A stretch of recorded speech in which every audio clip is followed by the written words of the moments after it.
People love photography. But when we thought about photography, we realized one thing. Humans are limited to looking at photos with our eyes. That's a problem, right? So we made an app, PicSong.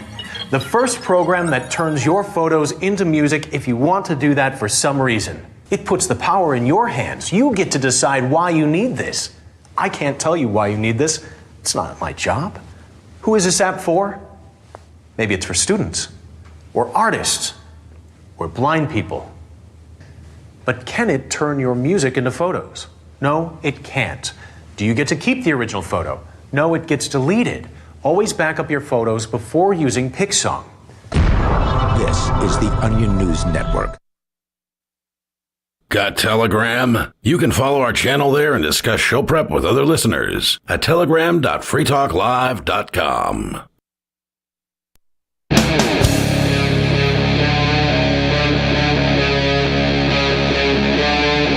Free Talk Live.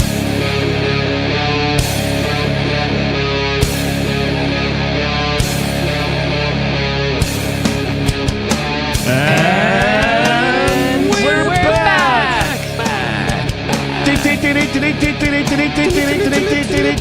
Breaking news. Breaking news.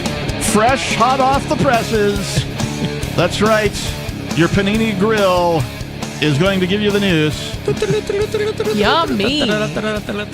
Javier Milei has won the election for president in Argentina. Let's move. Let's move. Yay. That's right. He's being called a populist in some of the media, although he has referred to himself as an anarcho-capitalist, and other folks have referred to him as libertarian because he has made some very radical statements, at least for people who don't listen to this show. Yeah, I don't know. He seems pretty tame. Like if you listen to the show regularly, stuff he says, you're like, oh, he sounds like those guys in Free Talk Live. Yeah. But if you don't listen to this show, you might think that stuff he says about the state is rather radical. Like, he hates the state. He thinks the state is crap. He thinks now it he's has in charge no of business. it. And so now no, he's in charge of it. So let's see what happens. We'll see what happens. You might be all hat, no cattle. So we're going to talk about that. I just wanted to get the breaking news out, first thing, because this literally happened moments ago. We were at dinner before tonight's show, and somebody else was paying attention to it. Right. I had spaced it out. I was meaning to check on it, and I was busy conversing with other people at our social event. And so they go, hey, Captain, Javier won. I'm like, oh. So I went and I looked. I found an article on it, and so here we are. But, it is Free Talk Live. It's the Sunday night edition. We do things a little bit differently on this particular night than we do on, some of the other nights. So hopefully you enjoy tonight's program. Captain's log star date 11192023. In the studio tonight, it is myself, the authentic Lord Reverend Dr. Captain Kickass Buckshot Esquire, if you will. If you will. Joining me, Steve Classic. And Nikki. Happy to have you both here. Thank you. Happy to be here. The telephone number for the listeners, if you want to join us tonight, is 603-283-6160. Again, 603-283-6160. Phone lines are open. So give us a call. Talk about whatever's on your mind. Talk about what we're talking about. Bring up any subject. Change the subject. Change the subject if you like, or segue from a subject. Yeah, whenever. at the bottom of the hour. Or the top. Or top the of the middle. hour, Or whenever we get to your call. Whenever it's call now. Operators are standing by. No, there aren't. The captain is standing by. Once upon a time, we had folks answering the calls for us and screening them, but that time has long gone. It's been years. So, now we're saving on the payroll. Now we're DIY. I love it when people are like, "Oh yeah, the guy that screened my call." Yep, that would be me. Yeah, I don't even mention it now. They're like, "Yeah, the guy who screened my call sounded like a jerk." Like, that guy's you're like, really we hate him. We'll fire him. Don't worry about it. Don't worry. He's an intern. It's fine. All right. So this from devdiscourse.com, a website I have never heard of until today. Argentina elects shock therapy libertarian. Shock therapy. That's a shock It's job. in quotes. Yeah. Shock politician. I think this is just a term they've given him because he's so different. Yeah. He's shocking, right? Like to some extent, what we do here on Free Talk Live could be considered shock jock, right? Because we talk about things that, well, regular radio and TV and media and all that doesn't talk about, like, ever. Yeah. Really. Like, we're literally the only nationally syndicated radio program that has the viewpoints that we do of freedom, peace, prosperity. We talk about how the state is evil and how, from my point of view at least, it's antique and barbaric and needs to go away quickly. And Javier Milei seems to share some of that sentiment, at least so far. He's got that shock therapy. So far. So anyway, Javier Milei, elected libertarian president of Argentina. Supporters of Massa 51, that's the opponent in the race, experienced political wheeler-dealer, had sought to appeal to voters' fears about Milei's volatile character and chainsaw plan to cut back the size of the state. There's video of him talking about this. Really? With a chainsaw? I believe he had, he was like destroying, yeah. He also had a thing where, like, he had a whiteboard with, like, all the different departments of whatever, Department of Redundancy Department, and Department of this, that, and the other. And, like, you're like, gone. He's just tearing up Department of this, gone. Department of that, gone. I'd get rid of them all, right? Nice. Kind of thing. So, like, at least the rhetoric is entertaining and spot on from a libertarian perspective, right? Right. Like I said, hopefully he's not all hat and no cattle. Well, and this is the problem with elections. Like, far be it from him to be the first guy to lie his way into office and not fulfill any of his promises. Those whiteboard videos, I was just fooling. Yeah, but it seems like when someone's... he seems pretty on point. Normally, politicians, it's like, yeah, they're saying a few cool things, but most of what they believe is crap. Yep. This guy is different than any other presidential... consistent in his presentation, yeah. Yeah. So, I would be shocked. Just like everybody else is shocked. Just like shock everybody therapy. else. Would it be therapeutic shocking? No. Okay. Because, like, we've seen even, like Vivek, right? He's flip-flopped on so many things. Like, it seems like these guys who are running for president in the U.S. that aren't Biden or Trump, right? Like, cater whatever they're saying to whatever their current audience that they're speaking in front whoever, of is. Yeah, right? Clowns. Right. Clowns, all of them. Right. So if they come to, like, Porkfest and speak, right, like RFK came, right, that was tailored to the Porkfest audience, right? But then he goes and speaks in front of a bunch of, lefties or whatever, and his tone changes, his promises change. I'm always really disappointed when, like, freedom, liberty-loving people are backing candidates like Vivek or JFK or RFK? RFK, okay. RF, well, not going to win the election anyway. So radio frequency. RF whoever, right? So the only reason why they liked him at first was because he's like anti-vax or whatever. Right. That's a pretty that's a good place to start, though. It's a good place to start, but it's a pretty dumb reason to elect someone to be president. And then they're saying, like, oh, a couple other things. But most of what this guy believes is garbage. Same with Vivek. He doesn't even believe in, like, property rights and, like, basic freedom 101. And people are, like, totally, I was going to say something I probably can't say on the air, but you know what I mean? Yeah. Like, they Speak like to him. Me, Sister Nikki. Yeah, speak to me. It's just kind of embarrassing. It's like, why are you guys simping for this guy? Like, Vivek he's the cleanest shirt in the laundry, I think. Yeah. If you got to pull out a dirty shirt out of the laundry, he's probably the best one. Probably. Probably. 99% of all the socks in the laundry dirty up the 1%. Right? It's like the police. Yeah. Did you know that apparently for every sock that you lose in the laundry, it comes back as a Tupperware lid? Yeah. Oh, right. With no bowl. Right. No container that fits it. Right. Yeah. And into a cabinet that you can't open because the wall just come crashing. I'm hoping I can reverse that. I want to go get like a bunch of Tupperware lids. Get some new socks. Yeah, can you do some sort of like seance or something? And like then a have ritual? them turn into socks. Yeah. What is the witchcraft for this? How do we do this? Somebody call in if they know how to do this. 603-283-6160 if you know how to turn Tupperware lids into socks.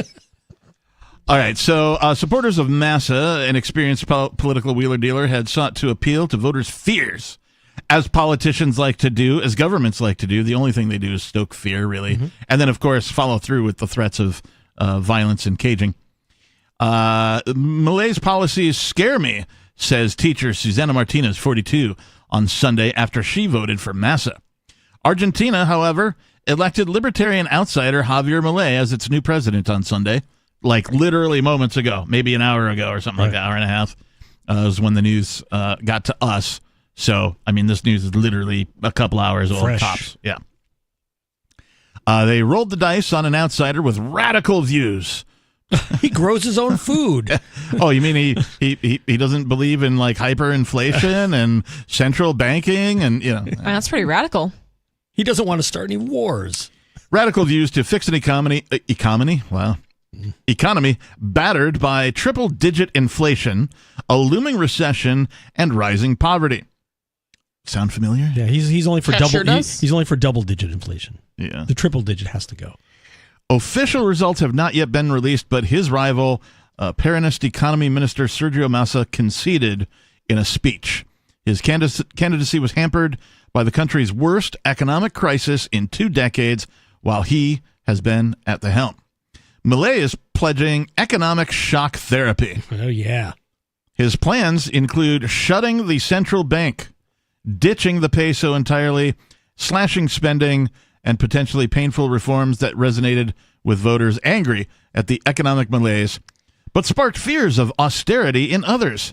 Milei is the new thing. He's a bit of an unknown, and it is a little scary, but it's time to turn over a new page, said 31-year-old restaurant worker Christian as he voted on Sunday. But Milei's challenges are enormous. He will have to deal with the empty coffers of the government and central bank, a creaking $44 billion debt program with the International Monetary Fund. Oh, geez, they're on the hook with the IMF. Inflation nearing 150%, and a dizzying array of capital controls. With many Argentines not fully convinced by either candidate, some had characterized the vote as a choice of the lesser evil. Sounds familiar. Right? Yeah. I choose to vote for no evil. I choose to vote for the dirty shirt over the dirty pants. Because the shirt's not going to be as dirty as the pants. What if they're not wearing Yeah, it's like kind of gross to put on the dirty pants, but vote the dirty shirt, it's like, meh. I'm voting for the Tupperware. So economic anger at Massa and his party for an economic crisis that has left Argentina deeply in debt and unable to tap global credit markets. Milei has been particularly popular amongst the young, who have grown up seeing their country lurch from one crisis to another. Wow. Oh, it's like a mirror image of the Yeah. United States somehow, except they're further along in their hell. Yeah. Right? Their It's like looking into a government-created hell. crystal Right. ball. It's like, in 3 years, Yeah. this is what will They're on the come to your sixth country. circle. The sixth circle of hell is where they're at. We're in the third circle.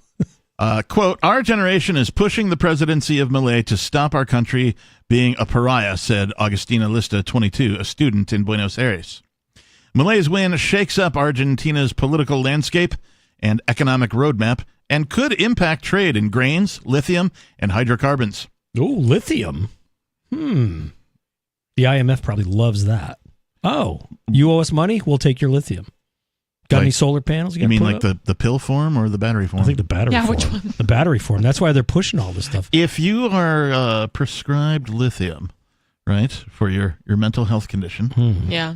and then it's, the apocalypse shows up, can you just eat some batteries? No, you eat the lithium and put a solar panel in each ear. Oh, okay. Positive and negative, and you can Oh. just, just go at it all day. Sweet.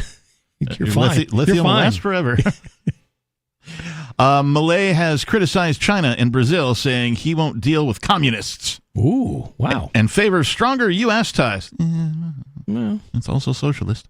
The shock rise of the 53-year-old economist and former TV pundit has been the story of the election, breaking the hegemony of the two main political forces on the left and the right, the Peronists and the main Together for Change conservative bloc. Whatever. That's their thing. The election marks a profound rupture. Sorry, not rapture. Well, it could be rapture. Yeah. Again, that's next year. Yeah, don't be reading too much into this, biblical people.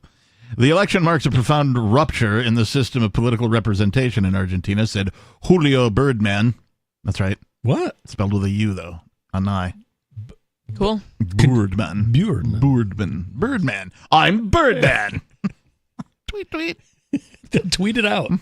He's the director of the consultancy Observatorio Electoral ahead of the vote. Supporters of Massa 51, an experienced political wheeler-dealer.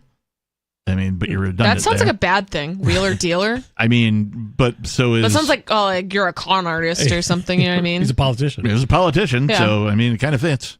Wheeler dealer. Had sought to appeal to voters' fears about Milei's volatile character and chainsaw plan to cut back the size of the state. Milei's policies scare me. We already covered this. I guess they didn't fall for the fear. Oh, I see. They repeated it. Oh, this is a horribly put together article. Although translated, it was just like a couple of 2 hours ago tops. Milei is also staunchly anti-abortion, favors looser gun laws, and has called Argentine Pope Francis a socialist SOB. Nice.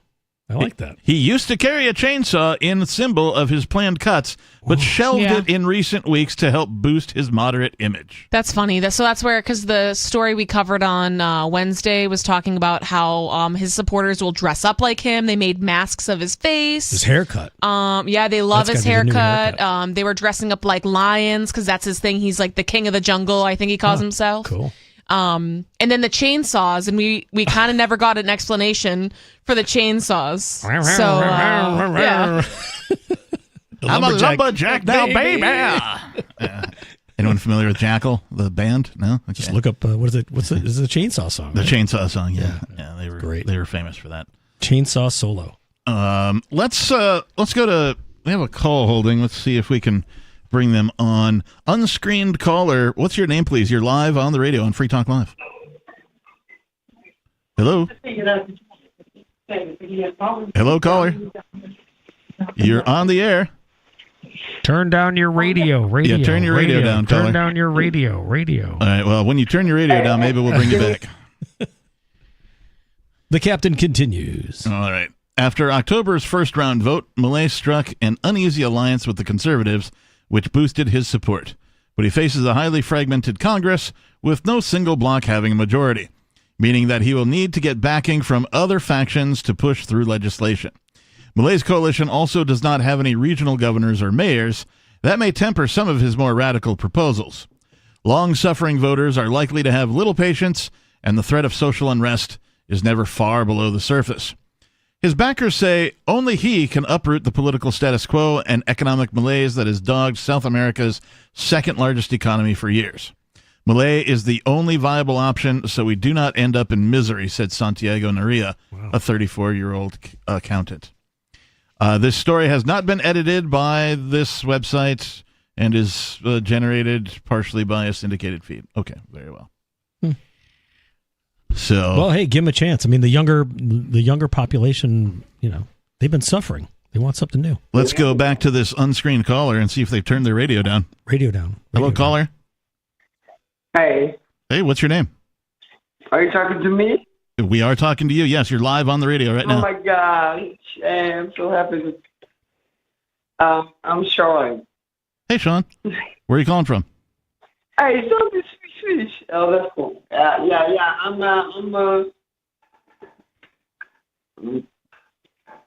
in the shower at a hotel. I'm in the shower. Doesn't work.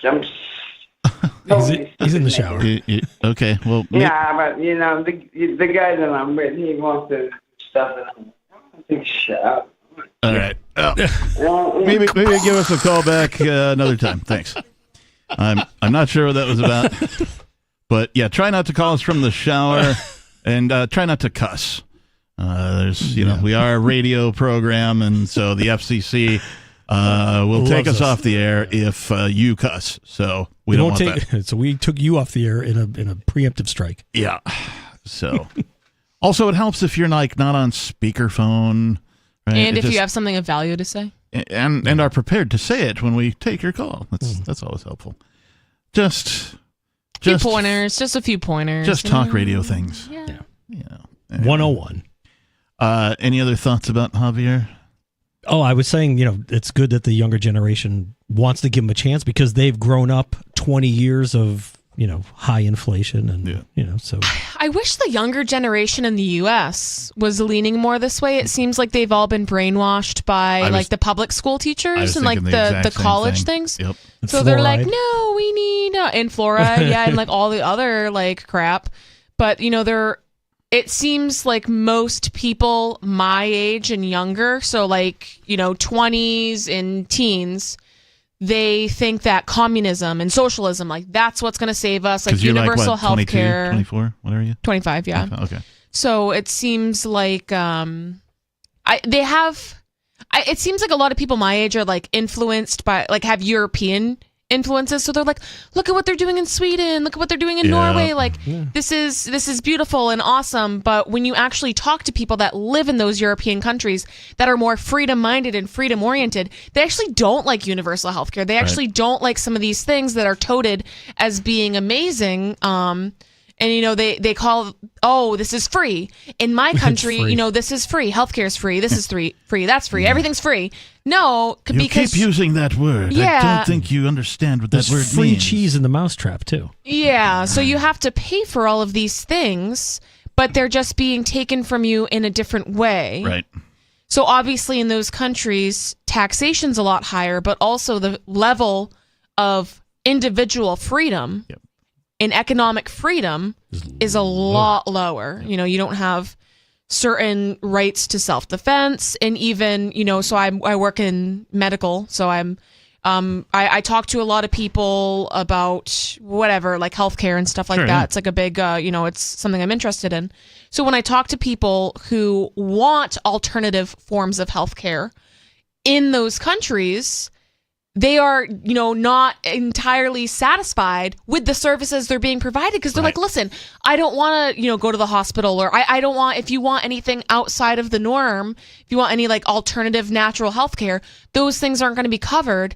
And it's also going to be heavily regulated, and it's going to be more difficult to get access to those sort of things. Like you don't get to pick your provider. Like when I go to the chiropractor, I can go to any chiropractor I want and I pay cash. Right. But with insurance, it's like, you can only go to this chiropractor. You know what I mean? Yeah. So it doesn't always work as great as you think it's going to. In the U.S., one of the freer subsections of healthcare is eye care. Yeah. Right? It is the least regulated of all healthcare things, right? And, like you can tell, it's cheap AF. Mm-hmm. To go, you could just walk into an eye clinic, don't book an appointment, just walk in. They're like, yeah, we can fit you in. They give you your eye exam. They create glasses for you on the spot. You walk out with a pair. Yeah, my sister just got LASIK eye surgery, and it was easy peasy. Well, not easy peasy, but pretty much. I mean, more than you would think it would. So if you look at how unregulated eye care is, and compare it to all the rest of healthcare, you're going to see some stark differences. And if the rest of healthcare could be as unregulated as eye care in the United States, everything would be much cheaper, much easier to get. The results would be higher. You wouldn't have to rely on medical tourism to go get something done in another country for cheaper because you can't get it done here, whatever. 603-283-6160. More Free Talk Live is coming up. Hey, you are going to love the movie Victimless Crime Spree. It's hilarious, heartwarming, and carries a ton of inspiring freedom messages. Feeling down about the lack of liberty in your life? You need to put on this film with some friends and have a good laugh. It's a true story about me and my friends in New Hampshire living free, singing, dancing, and getting arrested. Of course, it's all on video, and the bad guys, the cops, judges, bailiffs, and sheriffs, they all play their part like it's out of a movie or something. You would think we scripted the whole thing, but it's real life. Go ahead and have a watch, and if it's been a while, have another look. I guarantee you'll notice things now that you didn't notice before. And the best part is that you're going to walk away feeling a renewed sense of your own power. You are the master of your destiny, and you will be free in your lifetime. Victimless Crime Spree. From Feature Story News in New York, I'm Sally Patterson. Former First Lady of the United States, Rosalind Carter, has died aged 96. A close advisor to her husband, Jimmy Carter, during his term as US President, Rosalind advocated for better treatment of the mentally ill. She died on Sunday at her home in the state of Georgia after living with dementia. She is remembered for shaping the role of the modern First Lady, sitting in on cabinet meetings and representing her husband on foreign trips. Here's President Carter biographer Jonathan Alter. She was a tremendous combination of formidable public figure and enormously gracious person. Gaza's health ministry says more than 13,000 Palestinians have been killed by Israeli airstrikes since October 7th, following a Hamas attack on Israel. Officials say 30,000 have been injured, and of those killed, 5,500 are children. Natalie Bouclet from the United Nations Agency for Palestine Refugees described the scene at a school now being used to shelter Palestinians in Rafah. The shelter was massively overcrowded and unsanitary, with conditions of life that lack dignity. Hundreds of people share one toilet. Everyone was pleading for water and food, especially children. Children who should be in that school to learn and play, not to shelter from bombs. The World Health Organization says it helped evacuate 31 sick babies, along with health workers, from Al-Shifa, Gaza's biggest hospital. The health facility has been unable to function due to a lack of clean water, fuel, medicine and food. Israel says it's found Hamas weapons and a tunnel underneath the hospital, and claims a captive soldier was executed and 2 foreign hostages were held there. A US official has said a deal to release hostages in Gaza is closer than it's been at any point since negotiations began. Deputy National Security Advisor John Feiner told media areas of disagreement have narrowed between Israel and Hamas. There are around 240 hostages currently believed to be held in Gaza. The Tanzanian government has confirmed the death of a student taken hostage on October 7th. Isaac Lukando reports. Clemens Felix Mtenga, aged 22, was one of 2 Tanzanians taken by the group on the 7th of October. It is unclear how he died. The country's foreign ministry says it is in touch with Israel over the other Tanzanian hostage, Joshua Molel. And Yemen's Houthi rebels have seized a cargo ship in the Red Sea. The Israel Defense Force says the ship was not Israeli, and no Israelis were among its crew. Israeli Prime Minister Benjamin Netanyahu called it another act of Iranian terrorism. From bureaus worldwide, this is FSN. Our Matrix server is about as free as internet chat can be. Join the existing rooms or create your own at chat.freetalklive.com.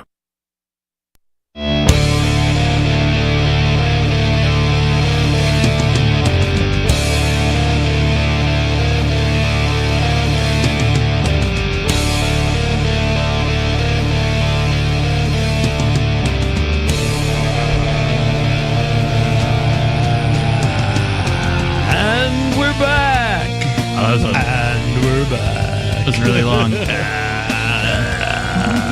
know that song? Sound like that guy Heath. You know that song, Afternoon Delight? Oh, yes. That and we're back. Afternoon Delight. I always think of Anchorman, the movie, whenever I think of that song. Yeah. Because of they do that rendition of Afternoon Delight just right in the middle of the movie somewhere. And it's like out of nowhere, the 3-part harmony thing kicks in, and it's a rendition of Afternoon Delight. Who did that song? Do you know? Oh, that was I don't know. No, it Brad was or something. No, hang on, no. It's oh man, Captain and Tennille. No, it was the Starland Vocal Band. Starland Vocal Band. I knew that. Oh, Actually. 1974. I knew that actually. Well, apparently I didn't. Going all the way back. I knew that once upon a time. That's what everybody says. I was just when they unable don't to know. recall it on demand. Yes. Yeah. I was distracted by a high-pitched sound that only I can hear. Wait, so if you knew something once upon a time, but you can't recall it on demand, does that mean you no longer know it? No, you know it. But you just can't remember it. You know it. No, maybe you don't. But I guess it depends. Like if you're like, oh, I know that we're doing the thing where it's like, that's what he just did. Yeah. Yeah, so you do know Captain it. and Tennille. No. Somewhere in your noggin, Yeah. you It's knew there. it. It's there, but you just put all of this other stuff in front of it because you don't need that knowledge every day. So you know, like all the stuff you have to remember to like do the show and all the after show stuff. All that stuff is in front of this. What is it? So what you're trying to say is that I've saved it on a portable hard drive that's at least 10 years old, big and clunky, and I never access it. It's on a USB it's in OneDrive. storage. Yeah. You forget where it is, so it's going to take you like that. Like, if he didn't tell you what it was, you probably would have remembered that in 3 weeks. And you would have been like, I remember that. You hear it on the radio. I'll do that when I struggle with something, and then I'll go home. I'll wake up in the middle of the night with the aha. I'll be like, oh, it was that. Yeah. Oh, Starland Vocal Band. Right. Right. I used to do that. Something similar a lot when I was a waitress. I would just be existing, right? And I'd be like, oh my goodness, I forgot to get table 10 that side of ranch dressing. And it would just be like, and it's like, why am I remembering this? Go to sleep. Or, you know. Brain's got to like work it out, you know. Yeah. It is Free Talk Live. The telephone number 603-283-6160. In the studio, it's myself, the captain. Steve Classic. And Nikki. Let's go to Gigi calling from South Carolina via telephone. With the best telephone sound of all Free Talk Live callers. You're so sweet, Stephen. Hello, Miss Nikki. Good evening. Hello. Captain, my secret passion. Hey, and baby. Stephen. Hello, everybody. Keep it clean. Keep it clean. A heads up on a wonderful holiday weekend to all my fellow listeners. I am very, very disappointed with my local TMA radio station here in Charleston. No more Saturday night Free Talk Live programs. They have some yucky computer lady on for all 3 hours. And on Sunday evenings now, some ultra conservative, yucky talk show program. I don't know where it comes from. But I have to say, I was just waiting online, and I heard the captain say something. I was hysterical. Now, please have a wonderful sense of humor. Do not think of me to all my fellow listeners as an unladylike, vulgar woman, but I pride myself on having a clever wit and an open-minded sense of humor. I'm on the edge of my seat, Gigi. Wow, what a setup. I always... Pardon? I'm on the edge of my seat. Brace yourself, my love. I'm As I always say, I love my husband, but it's great to have a sense of humor to get through this crazy-ass life and world that's blazing on fire today. But, Captain, I would love to wake up in the middle of the night with your portable hard drive, big and clunky. That's great. I hope the major is cracking. I hope the major in Michigan is cracking up. Jerome, as well as Robert in Charleston. But how am I going to listen to the wonderful program on my radio? The only thing I can suggest there is to call your station, your local affiliate, and petition them. Yeah. be like, I did, hey. because I remember once Richie Rich said, and I'm going to miss Richie because I think he's interesting and very bright, and he always has a good answer that I like. He's still on Saturdays. Band. But I did call this past week, and I complained to the program manager, like Richie advised a long time ago. Mm-hmm. Why do they do this? It depends. Follow the money. So like radio is an interesting industry in that most people rotate frequently. So that is to say, okay, I was not aware of that. If you're like a guy doing a show like at the radio studio, generally the career span for doing one show at a studio is under 3 years, right? Sometimes even less than that. That stinks. Now, with Free Talk Live, because we're an independent program in syndication, we operate a little bit differently than other shows. So, we always produce the show here in Keene, New Hampshire. Mark and Ian have been the foundation of this show for over 20 years now. We just celebrated our, 22nd anniversary or something. I'm not sure what it was. Mazel tov. Yeah. Thank you. So, we're a little different than that, but sometimes a new program director will get hired somewhere on a station, and they want to make a name for themselves. They want to put their own stamp on so it, it's politics.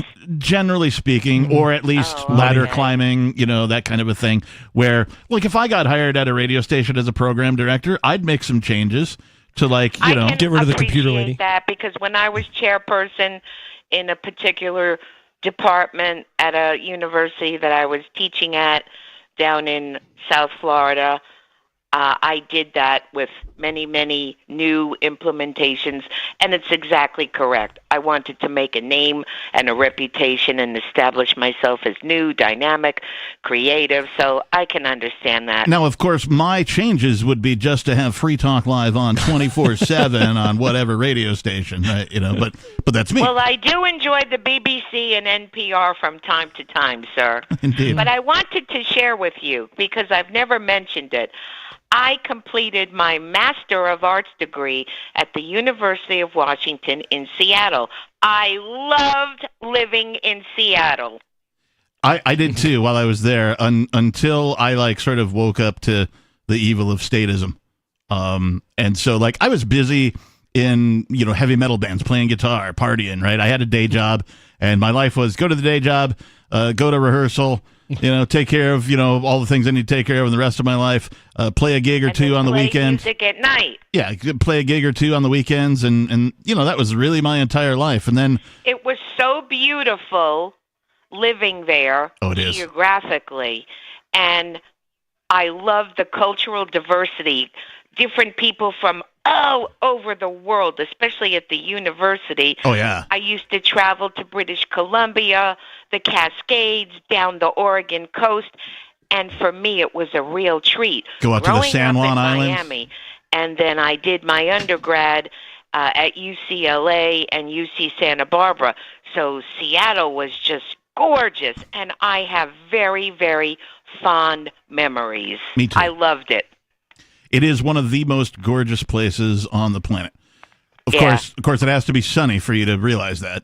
Oh, yeah. I remember come winter, it would be very cold, sometimes snow, lots of gloomy gray skies and rain, and quite often it was very conducive for studying. And I studied my ass off, boy. But Good on it was you. down in the dumps depressing. I could never live in that for the rest of my life. No way. All right. Anything else you want to say tonight, Gigi? What am I going to do? I told my husband I'm having withdrawals. Where's Nikki? Where's Richie? Where's my love, the captain? This stinks. You have a computer, yes? Yes, we do in the den. freetalklive.com.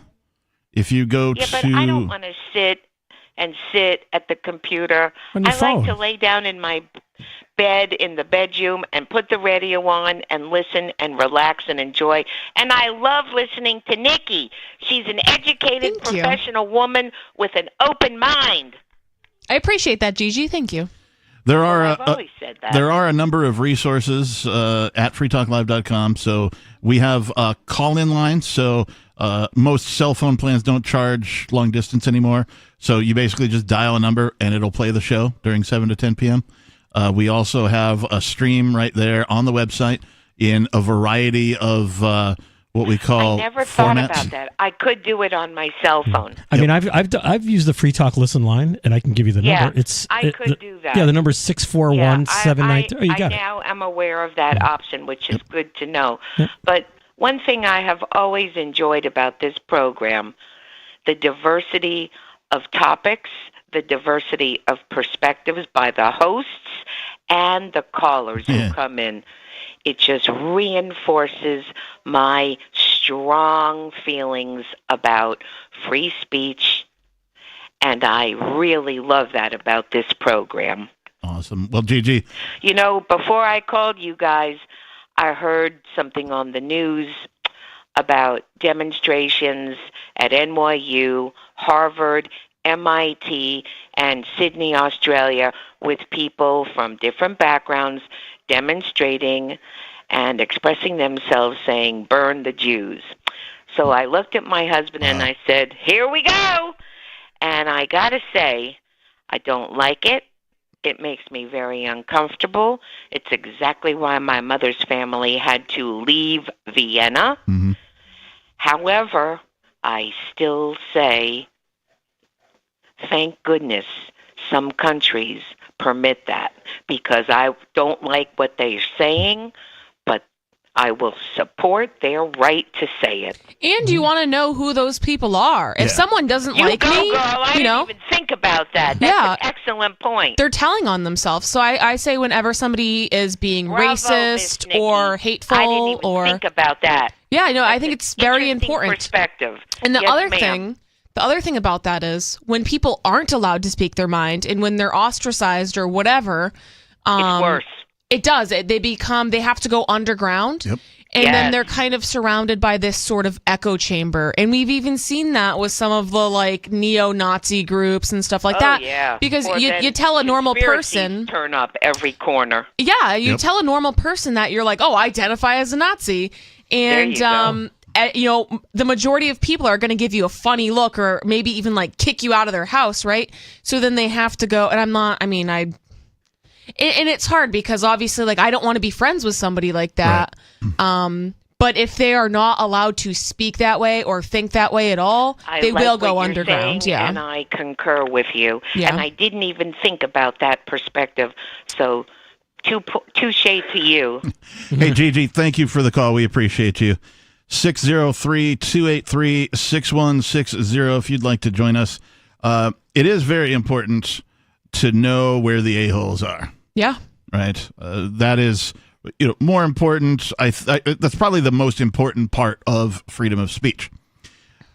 Unpopular speech is what needs to be protected. Yeah. Right? Not popular speech, because it's already popular.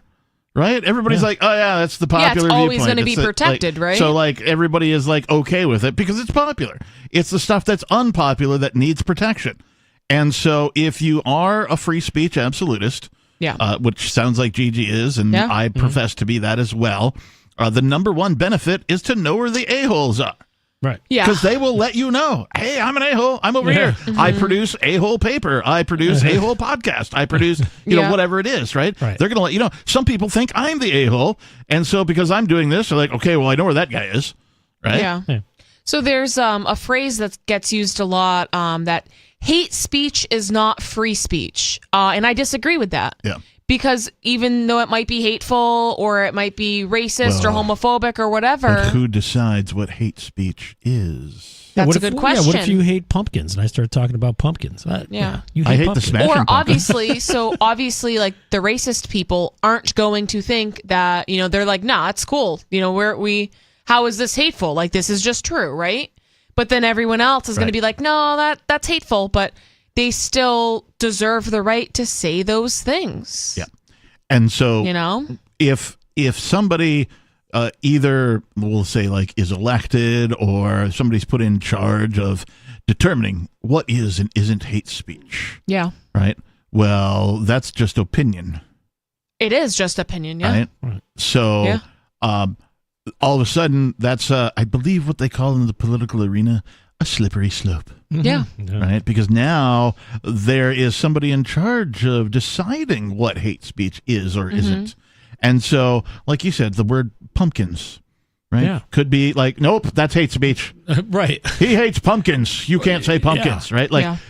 You'll be banned from Keene. You can't come to the pumpkin festival. Get out of town. Some otherwise innocuous word could be added to the list of hate speech, right? And then, all of a sudden, it goes underground, like you were alluding to, Nikki. Yeah. And when it goes underground is when it becomes even more dangerous. Yeah.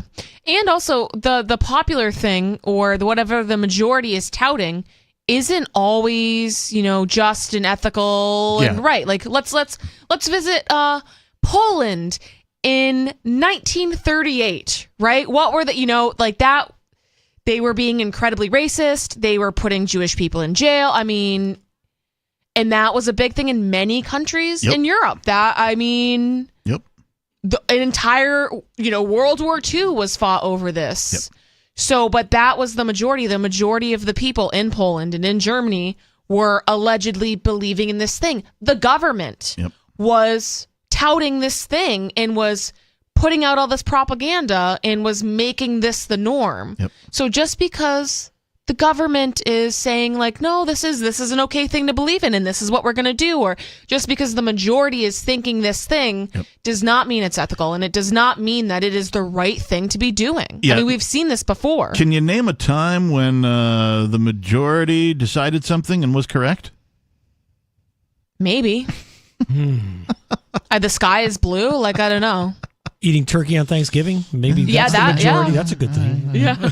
I do like turkey. Yeah. I do like turkey. Okay, so with that- gravy, yeah. you know. Yeah. But And generally, pumpkin. like for me anyway, if I find myself following like the popular opinion on a thing, I immediately stop and go, wait a minute. Yeah. Let me look at the other Why side is of it this popular? thing. Yeah. Why is it popular? Yeah. Why am I following this? Because, I mean, generally speaking, I'm not following what's popular. Right. It's just been Just go the the opposite way. Just been the way my life has gone. Yep. You know, I take a page out of George Carlin / Lenny Bruce, you know, and I'm like, I don't believe anything the government tells me. Right? Now they might be telling me something, right, that I should believe, but I immediately don't believe them. Distrust. Yeah.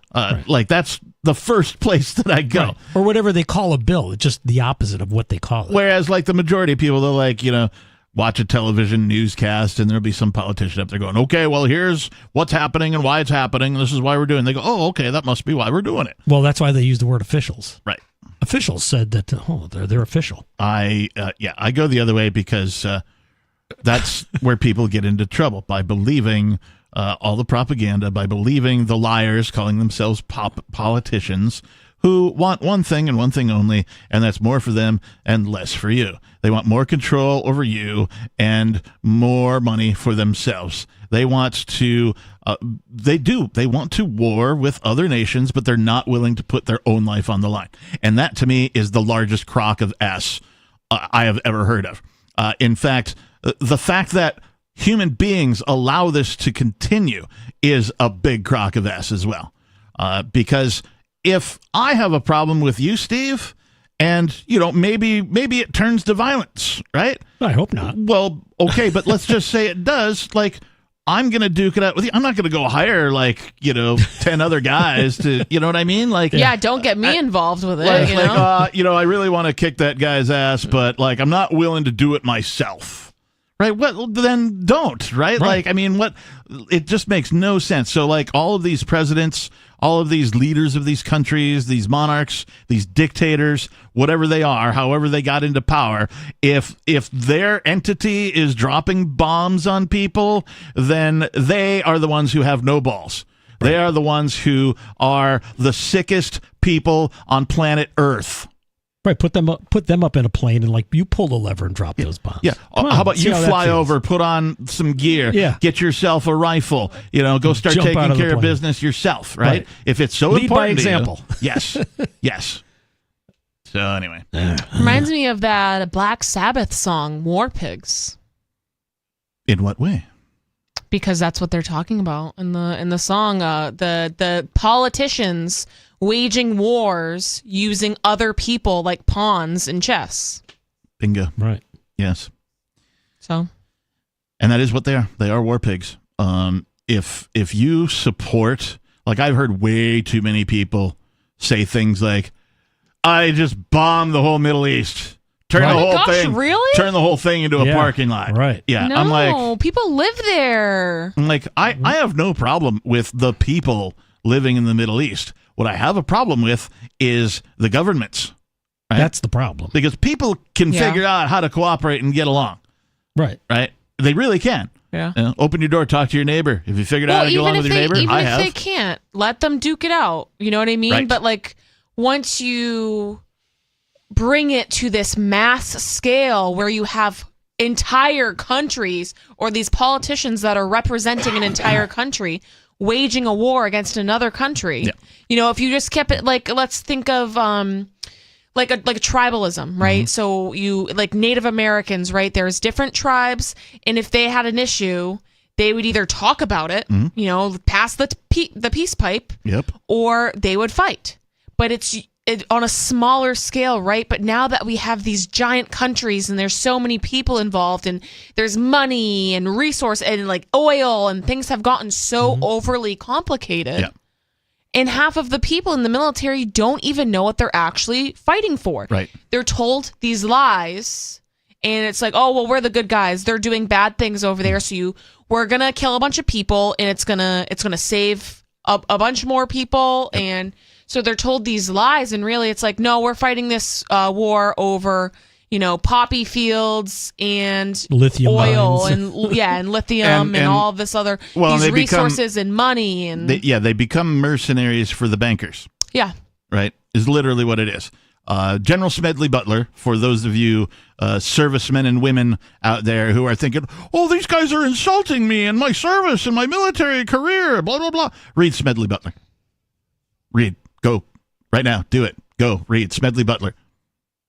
Right now? Not you. Oh, okay. The listeners. Okay, the servicemen and women. The servicemen and women who think we're insulting them, who think that I wasn't a mercenary for the bankers or the oil. Yes, you were. Mm-hmm. Yes, you absolutely were. It's interesting. Javier Milei, right? They're in debt with the IMF. Yep. They've got lithium. Yep. And he's a new, political figure. Mm-hmm.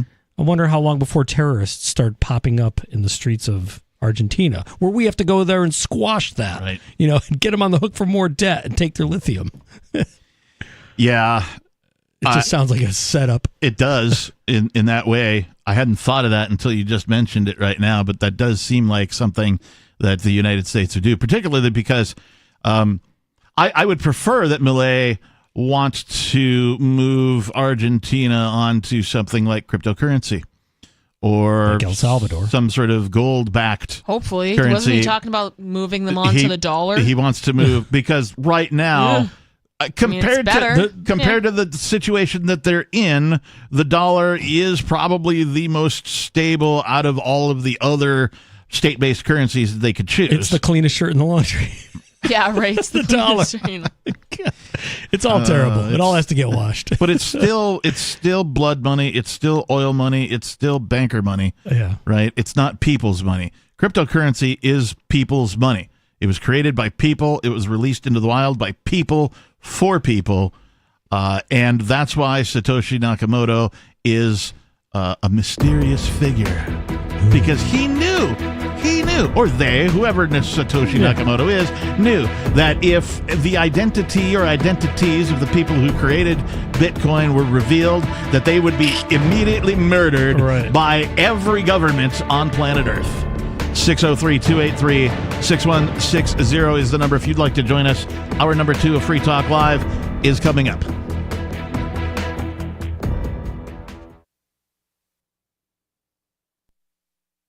This hour of Free Talk Live is brought to you by Dash Digital Cash. Dash is the cryptocurrency designed to be used for spending. Rising fees have made Bitcoin useless for purchases, but Dash continues to have fees less than 1 cent per transaction, and its features ensure Dash is undefeated as the most useful cryptocurrency in the marketplace. From a technical standpoint, Dash transactions are irreversible, and its network is protected from 51% attacks by their chain locks technology. There's no need to wait for a confirmation before considering a Dash transaction complete, so it's great for merchants. Dash is one of the oldest cryptocurrencies and is widely available on exchanges, including the decentralized Maya protocol, and in multi-crypto wallets. It's easy to get and use Dash. Start by learning more at dash.org. Big thanks to the Dash DAO for sending us 32 Dash per month to promote Dash on the air. Visit dash.org to learn about Dash. Dash.org. My name is Jacob Hornberger. I'm president of the Future of Freedom Foundation, which Congressman Ron Paul awarded for having an outstanding freedom website. Write us at fff@fff.org, and we'll send you a free 3-month subscription to our monthly journal of libertarian essays and our booklet, Economic Liberty in the Constitution, which George Mason University economics professor Walter Williams praised in a recent column. That's fff@fff.org. What if you want to hear the latest episode of Free Talk Live, but all you have is your phone, you forgot to download our archive, and you have no data connection? You can call our Listen line at 641-793-0191. That's a long-distance number, so you may incur charges. If not, listen as long as you want. 641-793-0191. The Free Talk Live listen line, 641-793-0191. You're listening to the live edition of Free Talk Live. Hour number 2 is next, after the news, here on the Liberty Radio Network at LRN.FM.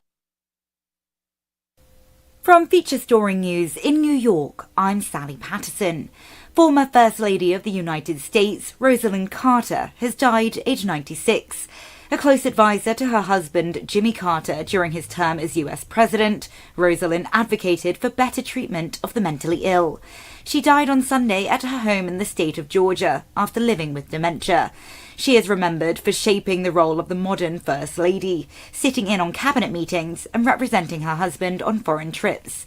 Here's President Carter biographer Jonathan Alter. She was a tremendous combination of formidable public figure and enormously gracious person.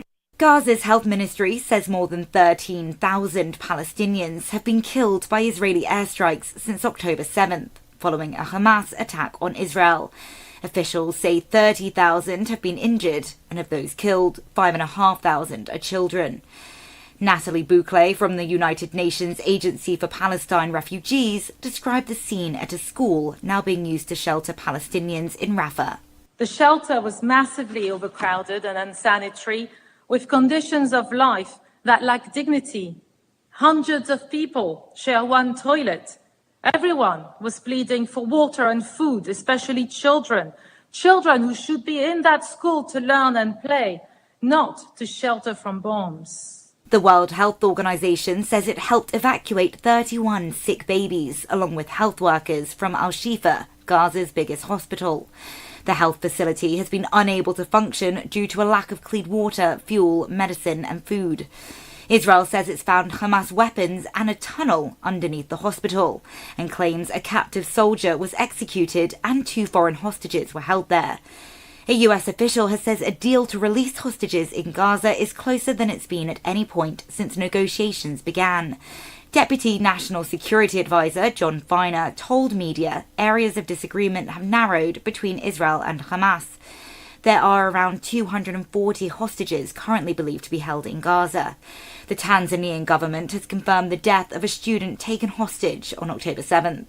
Isaac Lukando reports. Clemens Felix Mtenga, aged 22, was one of 2 Tanzanians taken by the group on the 7th of October. It is unclear how he died. The country's foreign ministry says it is in touch with Israel over the other Tanzanian hostage, Joshua Molel. And Yemen's Houthi rebels have seized a cargo ship in the Red Sea. The Israel Defense Force says the ship was not Israeli, and no Israelis were among its crew. Israeli Prime Minister Benjamin Netanyahu called it another act of Iranian terrorism. From bureaus worldwide, this is FSN. With FSN Spotlight, I'm Simon Marks, looking today and tomorrow at the situation in Ukraine. We've not taken the pulse there for a bit, but it's now apparent that Ukraine's promised counter-offensive against Russian forces has stalled and may now be captive to the future of American military assistance. Over the last 5 months, the Ukrainians have made few gains on the battlefield, and there's growing concern about a possible Russian bombing campaign stepping up just as the coldest months of winter begin. Carla Ann Robbins is with America's Council on Foreign Relations. It has been a very hard counteroffensive. It has truly stalled is the only word you can use for it. They've advanced only 17 kilometers since June, and they're nowhere close to their goal of breaking that land bridge that links Crimea and Russia. They're fighting deeply dug-in forces. It's very easy to drop mines, very hard to dig them out. And Ukraine's commander-in-chief told The Economist, just like in the First World War, we've reached the level of technology that puts us into a stalemate. And he said they need new technological weapons, systems, and innovative approaches to break out. So what we think he's asking for are things like advanced drones, for mine-breaching technology, for new decoy systems to defeat Russian missiles. They need a lot more help. But are they going to get it? Tomorrow, the future of American support for Kyiv. It is gummed up on Capitol Hill, and there is no sign of an immediate breakthrough.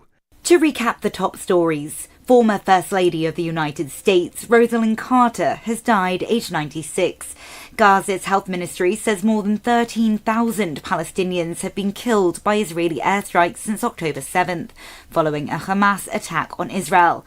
A US official says a deal to release hostages in Gaza is closer than it's been at any point since negotiations began, and Yemen's Houthi rebels have seized a cargo ship in the Red Sea.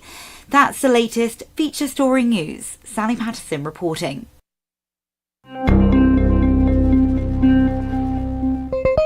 Following this afternoon's arrest of Congress on the charge of over 23 million counts of manslaughter, our reporter spoke to Mark Westnick from Savannah, Georgia, just one of the many Americans that has lost a loved one due to the legislative branch's criminal negligence. Because of Congress, my 23-year-old son died 2 years ago in Afghanistan. My nephew, he lost his leg in Iraq in 2006, and my brother died in Vietnam in 1969. Congress killed my family. Defense attorneys for the now incarcerated 538-member group have dismissed the claims made by Westnick and other victims and released a statement saying their client has been, quote, a pillar of the national community for over 200 years and completely innocent of any and all wrongdoing.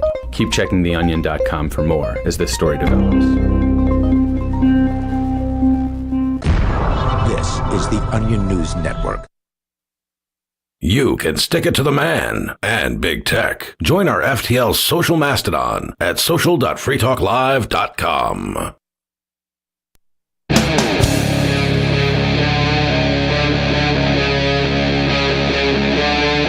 Free Talk Live.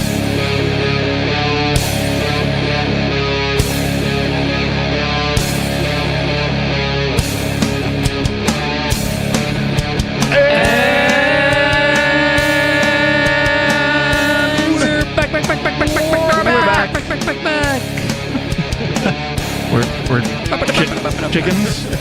Are those turkeys? Back. Gobble, gobble. We're back. Who are these people? What is this? What is this? It's Silly Sunday, apparently, here on Silly Sunday. Free Talk Live. If you don't know what Free Talk Live is, well, you're listening to it. We are a live call-in radio talk program where you can take control of the airwaves, talk about whatever's on your mind. The phones are packed right now, so if you're trying to get in, please keep trying. We'll try to get to all of your calls as soon as we can. In the studio tonight, it is myself, the captain. Steve Classic. And Nikki. The telephone number is 603-283-6160. Let's just get started. Let's go to unscreened wireless caller here on Free Talk Live. What's your name, please? Hello? Hello. What's your name? You're live on the radio. Hey, what's up? Hey, yeah, that's cool. Yeah, it's on screen. Yeah, I don't really care. But, yeah, my name's Scotty Good. Hey, Scotty. What's on your mind? Hey, what's up, man? What's on your mind? Yeah, what do you guys want to talk about? I'll talk about any subject. Well, I mean, that's not really how this works. Yeah, you're supposed to have something to talk about when you call us. Well, I can talk about a lot of things, but yeah, any subject you want. Other than that, I'll just talk about it's like we've called our own show. We're in like a time loop. Right? Captain, you want me to call in? I'll call in as a wireless call. Do you have any opinion on this Javier Milei guy? He won the president of Argentina. Yeah, I don't know about other than outside of America. I don't know anything about that. No. Okay, all right. Well, I'm in Portsmouth area, New Hampshire. All right. Yeah. So basically, I guess if you want to talk about something that's gone down, that's outside of the realm of probably what you talk about. All right. I tell you what, Scotty, when you decide something you want to talk about, give us a call back, man. Thanks. I think he was getting there. I think he was trying to. I'm feeling so what do you guys want to today. talk about? I'm feeling intolerant today. So intolerant, in fact, that we're going to go to Skeeter in California. Yeah. Skeeter, you're on Free Talk Live. It's your boy, the evolutionary capitalist, Young Skeet. All right, I'm going to say this one more time. You're not my boy. You're not Nikki's boy. You're not Steve's boy. So you may be a boy, but not our boy. Yeah. We did not spawn you. Okay, so, but I heard you talking about how you always consider the other opinion. Don't kid yourself, Captain boy. you're as closed-minded as your average statist. And you shut yourself off to exploring unpopular opinion and blindly side with your libertarian echo chamber. And you unfairly moderate debates. You cut people off. And you mean like this? I mean, I don't think I do that. Do I do that? No. I don't think so. would never But do we're that. in an echo chamber, so it's irrelevant, right? Only to Skeeter. I just heard cut people off, cut people off, cut people off. In the echo chamber, I just cut heard- people off.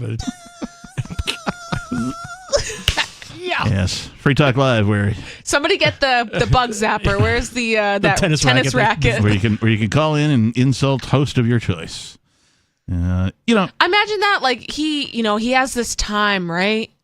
And it's like you can say anything you want. Like you could say something of value. You could be like, "This is the cure for cancer," Right, or yeah. whatever, like something like really amazing. And he is just like, Insults. yeah, boy. yeah, it's your boy, and you suck. It's like fire. It's like, listen. It's like a more retarded version of Butthead. I know. I was just gonna say that. Yeah. See. But call back next week. All right, I don't want to rip on the guy too much here. Let's go to, I believe this is Tim in Florida. Tim, you're on Free Talk Live. Hey, I found an article from The Intercept from a few years ago written by Mehdi Hassan and, not sure if I'm going to pronounce this name right, but Dina Sayeda Ahmed. What's the article about? Anyway, it's called Blowback, How Israel Went from Helping Create Hamas to Bombing It. And and basically they claim that Hamas was directly but covertly funded and armed by the state of Israel. I wouldn't doubt it. General Brigadier Yitzhak Segef is interviewed in the New York Times, and they cite that. And basically, he was the Israeli military advisor, governor in Gaza in the early 1980s. And you get into the article, and basically, like, he admits, they're like, yeah, they gave me money to go to this like fringe group and basically start. They gave me a budget. Okay. Anyway, these facts are things that most people don't know about, and if you look it up, you'll find it yourself. And there's another article from the Times of Israel called "For Years Netanyahu Propped Up Hamas, and Now It's Blown Up in Our Faces." That one was written directly after the attack at the concert, but the other one was written in 2018. Anyway, I'm extremely nervous calling in today for some reason, so I'm going to go ahead and drop off the line. All right. Hey, we appreciate the call, man. Feel free to call again. Yeah. 603-283-6160. I'm not surprised at the information in these articles. Statism is so evil that it creates its own hell and then tries to sell you the solution, that they are the solution to the own hell that they've created. For example, long time ago, before maybe Bush 1, I think, or during Bush 1 perhaps, the United States was giving money and weapons to something called the Afghani Freedom Fighters. The Mujahideen. This was the terminology used on American television was Afghani Freedom Fighters, because headed by a guy named Tim Osmond. Right, because normal U.S. people, public schooled U.S. people, they can't pronounce Over that, there on that part whatever, of the- but they can get their brain around Afghani Freedom Fighters, right? This later became the Taliban. That's right. That's right. The United States created the Taliban, right? They funded them. They gave them weapons. They gave them arms. They trained them, right, through various alphabet agencies. And then that became the Taliban. Yeah. And who was the gentleman you mentioned? Oh, Tim Osmond. Tim Osmond, also known as? Osama bin Laden. That's right. Yeah. Sits on the board of Iridium Satellite. Well, I don't know if he still does or not. He died before 9/11. So, yes, blowback. Blowback is why 9/11 happened, in my opinion. Right? I can't say that for a fact. You can't take that to court. But if you as a an entity, and in this case, the United States of America, the entity, the government of, right, the the military of the United States of America, has been bombing and otherwise interfering in matters in the Middle East since before I was born, and I'm 51 years old. So, like, when you do that, when you bomb enough people, when you wreck enough lives, do you think that they're going to, like, the children who grow up under that, who are they going to target their anger at? Are they going to target their parents? Are they going to target their neighborhood? No, they're going to target this weird military entity that has red, white, and blue stripes on their shoulders and carrying guns around and is bombing them and their families and their cities. So, to the extent that terrorism is conducted against the U.S., it seems to be a result of blowback. I agree there. But I mean, a lot of that stuff, you can also look at the same way domestically. You know, the FBI will try to entrap someone into doing, you know, like, let's go kidnap the governor, or let's start a meth lab or whatever. And then they set people up, basically. They do, and they need to stop. Like, the whole idea of statism needs to stop. The idea that somehow winning a popularity contest ascribes more rights to certain people than others is one of the worst challenges humanity has in front of them. Yeah. Like it is horrible that humans believe that this is correct, this is right, this is righteous, this is moral. It's not. It's completely immoral. No other set of humans has more rights than you. However, most people believe that, because they have a badge or they have an ID that says some alphabet agency on it, or they were elected by, as a politician in their, I don't care what level it is. It's local, it's state, it's federal. I mean, yes, federal is far worse than local and state, right? And if you really want to try and get something done through voting, local is where you're going to have the most impact. Right. But that being said, somebody still loses their choice in any election, right? Because if it's a 51-49% win versus loss, well, now the 51% are forcing their perspective on the 49%. Right. And then it just goes back and forth. Like pendulum swings in the other direction. It just keeps getting more extreme. Right. And so every certain period of time, some other subsection of the population is having the guns of government pointed at them, forcing them to the way of, we'll call it the majority. Yeah. And that is like saying, I'm okay with gang rape. Right. Yeah. And we've already established or discussed earlier in the show that just because the majority believes in something doesn't mean it's the right thing. Right. Yeah. Popular opinion says. Like I go back to World War II and the internment camps, the Japanese. Yeah. Right? Yeah. That was like, it was popular to want that. Yeah. Unless you were Japanese, probably. That's right. Yeah. But I mean, like the overwhelming majority of the people in the United States, at least according to surveys and polls, and of course historical action and newspapers and that kind of a thing. Yeah. We're like, go ahead, round them up. Right. Right. It's like these presidential candidates now. It's like, Israel has the right to do whatever it wants. Like, whoa, hold on. Like, and we're going to fund that? Like, no, stop. Yeah. I think I know who this caller is, but let's find out. Unscreened caller, you're on Free Talk Live. Hey, it's Dave in New Hampshire, a.k.a. Ridley Report. Yeah. Hello, Mr. Ridley. So, Ian Freeman, I'm happy to report, is not the only New Hampshireite who has fought the feds in court rather than just, caving. So another man, Trevor Frizzell of Stratford, New Hampshire, has fought they attempted to convict him of assaulting a postal worker.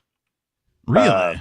A postal worker grabbed him from behind, and he turned around and fought back.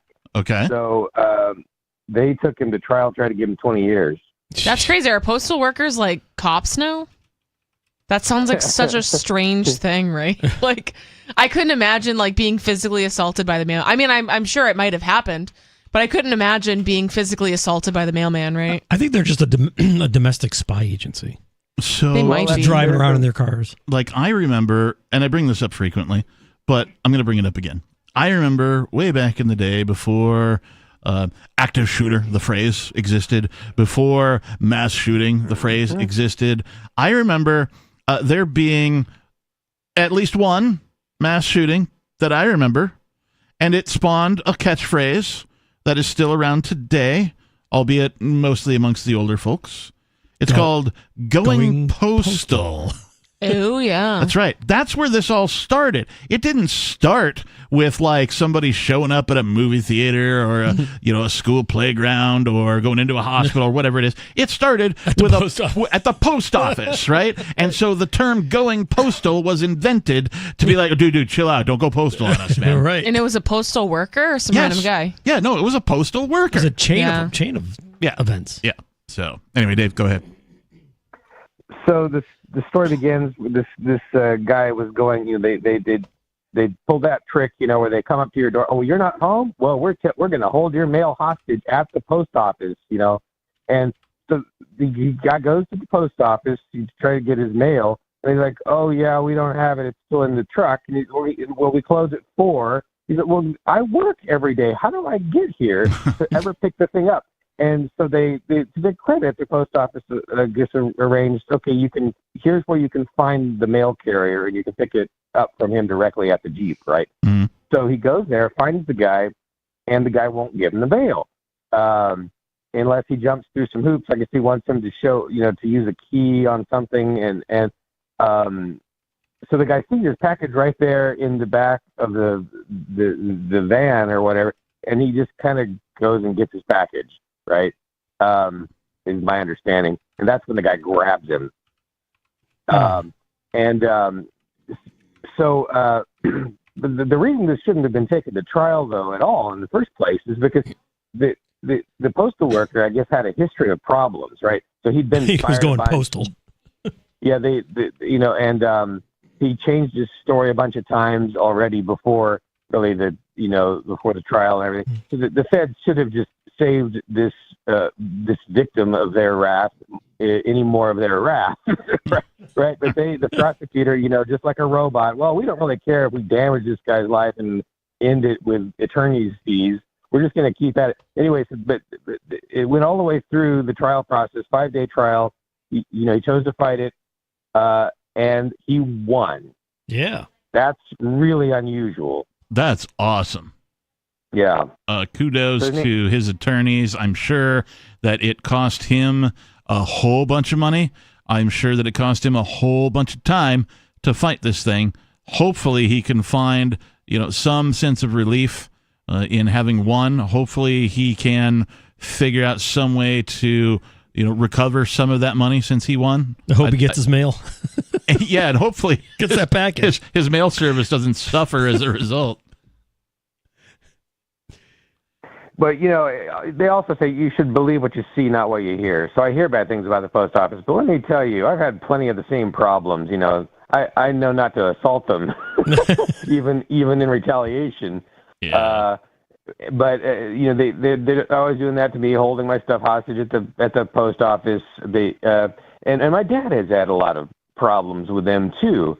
And so it's just, we're all having problems with them. They need to stop being funded by the federal government and just be their own private institutions. Yeah. Well, they're going bankrupt. Yeah. They've been having financial problems for a very long time. It should be broken up into, like FedEx gets a little bit of it, UPS gets a little bit, DHL gets a little bit. They have of it, a monopoly on letter-sized things. Yes, right. So you can't get a letter with anyone else besides the USPS. Right. Unless you put it in a box. Unless you put it in the big Unless you put it in a box and pay a bunch of money for it. Right, yeah.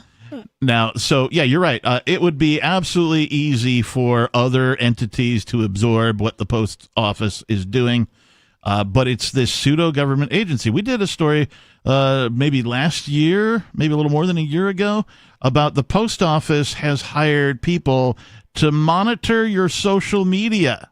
What? Oh, yeah, I remember that. Yeah. They're still doing it, by the way. Wow. So it's this pseudo-government agency, right? They're like, the government's like, well, they're not really part of the government. They're sort of independent. And then the post office is like, well, we're kind of part of the government. We're not really independent. And it's like, well, who's telling the truth here? It's a federal entity, technically. They were part of the raid on your talk show. Yeah, they where were. you're sitting. Yep. And the other thing, they threatened me for trying to run a video camera, outside the post office in Manchester, on Goss Falls. And another time, I went outside and protested on the right-of-way, and a guy came up and accosted me while I was out on the right-of-way protesting against the post office behavior. So that's just me, right? And I'm not even oriented toward the post office, right? Right.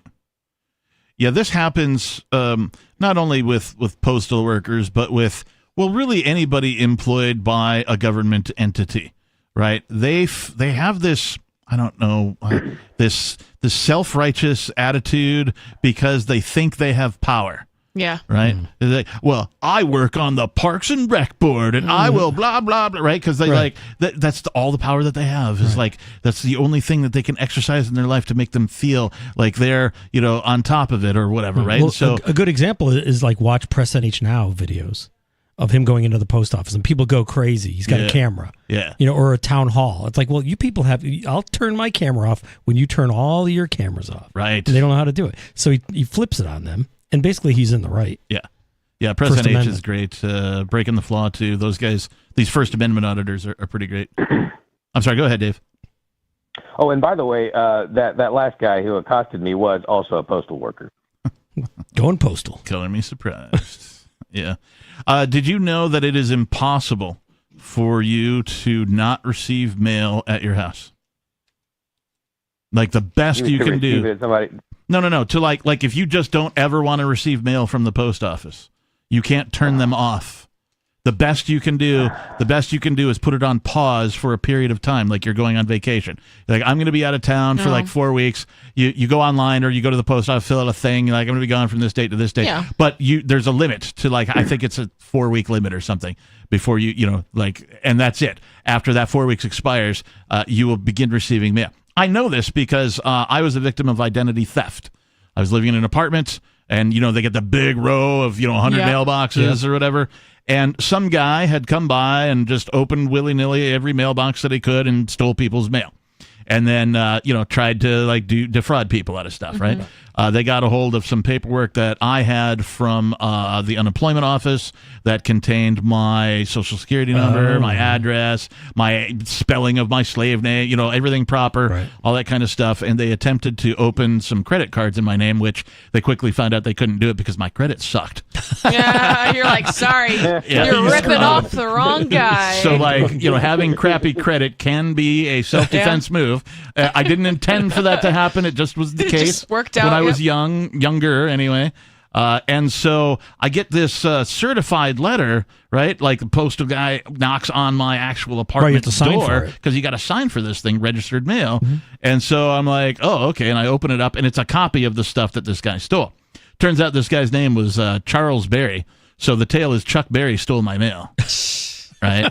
That'd be a good song. I'm not even joking. Charles, a song about it. Charles, a.k.a. Chuck Berry, was written on this document. Wow. And so I had to sign some stuff. Yeah, this was my stuff or whatever, And I found out later he was convicted of, mail theft and, assorted things of fraud. So I move out of that apartment into a different apartment. And because of the identity theft, I didn't want... I opened a private mailbox, right? One of these kind of like a UPS store kind of a thing, not a post office box, but like a PMB, a private mailbox. And so I opened one of them and I put in a change of address when I leave this apartment for all my mail to get forwarded to the private mailbox. And I never gave anyone my new address, right? So I moved into this new apartment, never gave anyone my address. The real address. The real address. It was like a 2-story, duplex type situation. I was in the lower. And so... there was a thing inside of the mailbox on the side of the house that just said vacant. And I just left it there, and I didn't get mail for a while. And then one day, the mail carrier changed. All of a sudden, I started getting mail. I had to fight with the post office. They're like, sorry, you just can't turn it off. It's not possible. Dave, thank you for the call. We appreciate you. DaveRidley.com. DaveRidley.com. 603-283-6160. More Free Talk Live is coming up.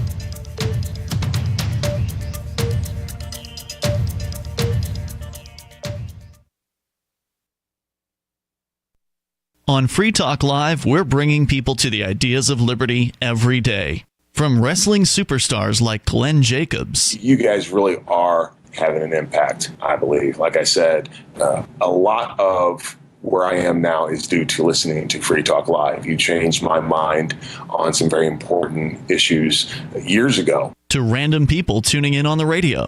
I was kind of stuck in the left-right paradigm. I heard your show by chance on a Saturday night. From there, I went on, joined the Free State Project, and become an amplifier. So, I mean, that's really the reason why I amp is because I know that if it wasn't for you guys being on as many stations as you are, I never would have found the ideas of liberty. You can help more people hear the message of liberty by joining Free Talk Live's AMPS program on Patreon for as little as $5 a month. And you'll get access to special perks. Visit amps.freetalklive.com, amps.freetalklive.com. From Feature Story News in New York, I'm Sally Patterson. Former First Lady of the United States, Rosalind Carter, has died aged 96. A close advisor to her husband, Jimmy Carter, during his term as U.S. President, Rosalind advocated for better treatment of the mentally ill. She died on Sunday at her home in the state of Georgia after living with dementia.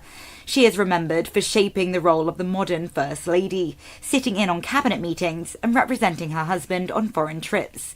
Here's President Carter biographer Jonathan Alter. She was a tremendous combination of formidable public figure and enormously gracious person. Gaza's health ministry says more than 13,000 Palestinians have been killed by Israeli airstrikes since October 7th, following a Hamas attack on Israel. Officials say 30,000 have been injured, and of those killed, 5,500 are children. Natalie Bouclet from the United Nations Agency for Palestine Refugees described the scene at a school now being used to shelter Palestinians in Rafah. The shelter was massively overcrowded and unsanitary, with conditions of life that lack dignity. Hundreds of people share one toilet. Everyone was pleading for water and food, especially children who should be in that school to learn and play, not to shelter from bombs. The World Health Organization says it helped evacuate 31 sick babies, along with health workers, from Al-Shifa, Gaza's biggest hospital. The health facility has been unable to function due to a lack of clean water, fuel, medicine and food. Israel says it's found Hamas weapons and a tunnel underneath the hospital, and claims a captive soldier was executed and 2 foreign hostages were held there. A US official has said a deal to release hostages in Gaza is closer than it's been at any point since negotiations began. Deputy National Security Advisor John Feiner told media areas of disagreement have narrowed between Israel and Hamas. There are around 240 hostages currently believed to be held in Gaza.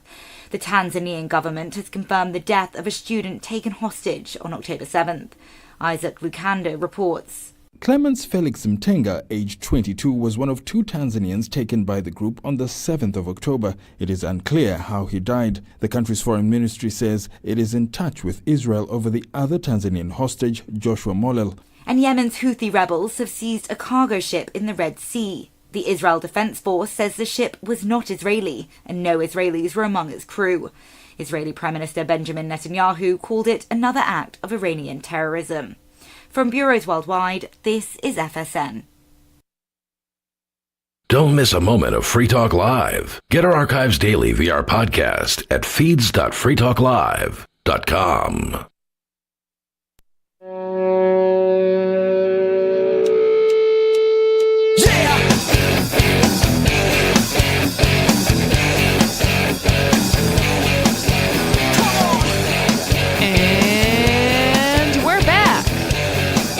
And we're Free Talk Live. Yeah! We are a live call-in radio program syndicated nationally on 180 or so radio stations. We're on the internet over at freetalklive.com, over at watch.freetalklive.com, twitch.freetalklive.com.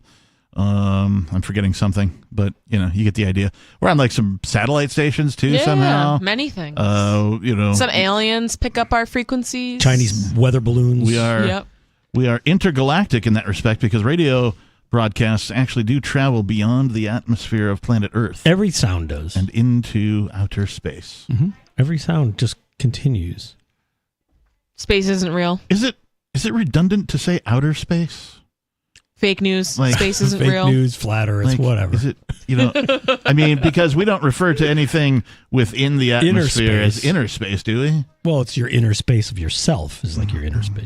Okay, but like, outer space? It seems redundant. Space. To me. Space. The final frontier. These are the voyages of the Sunday edition of Free Talk Live. Captain's log.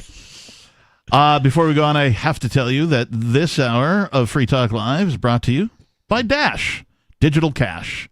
Dash is the cryptocurrency designed to be used for spending.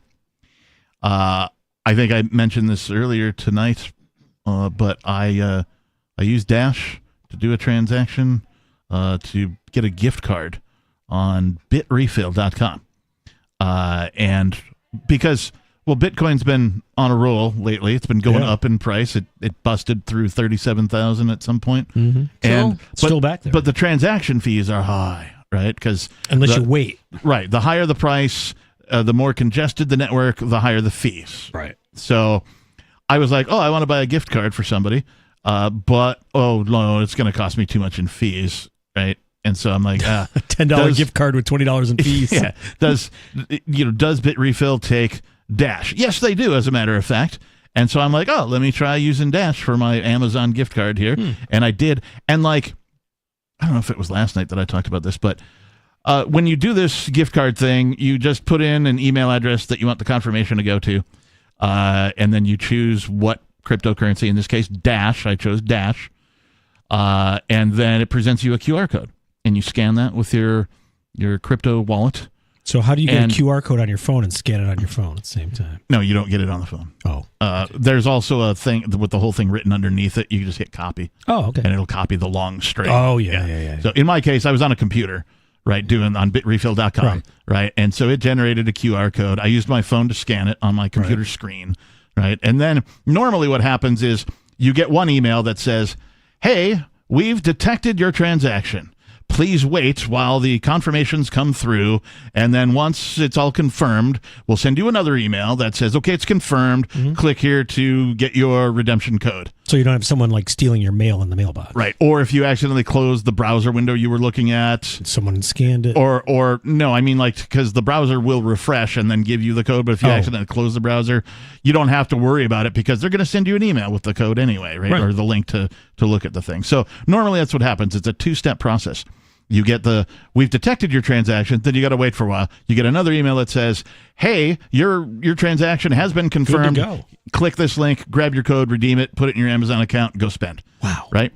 Now, what happened to me, though, was I used Dash, and Dash is way faster than any other cryptocurrency. And so I got both of those emails, but I got the fully confirmed one first, and then I got the hey, we've detected your transaction one within 30 seconds after that. So it was so fast that BitRefill not only processed the order, but it sent me the full confirmation before it sent me the hey, we've detected your transaction. Please wait email. The server is slower than Dash. I thought that was pretty good.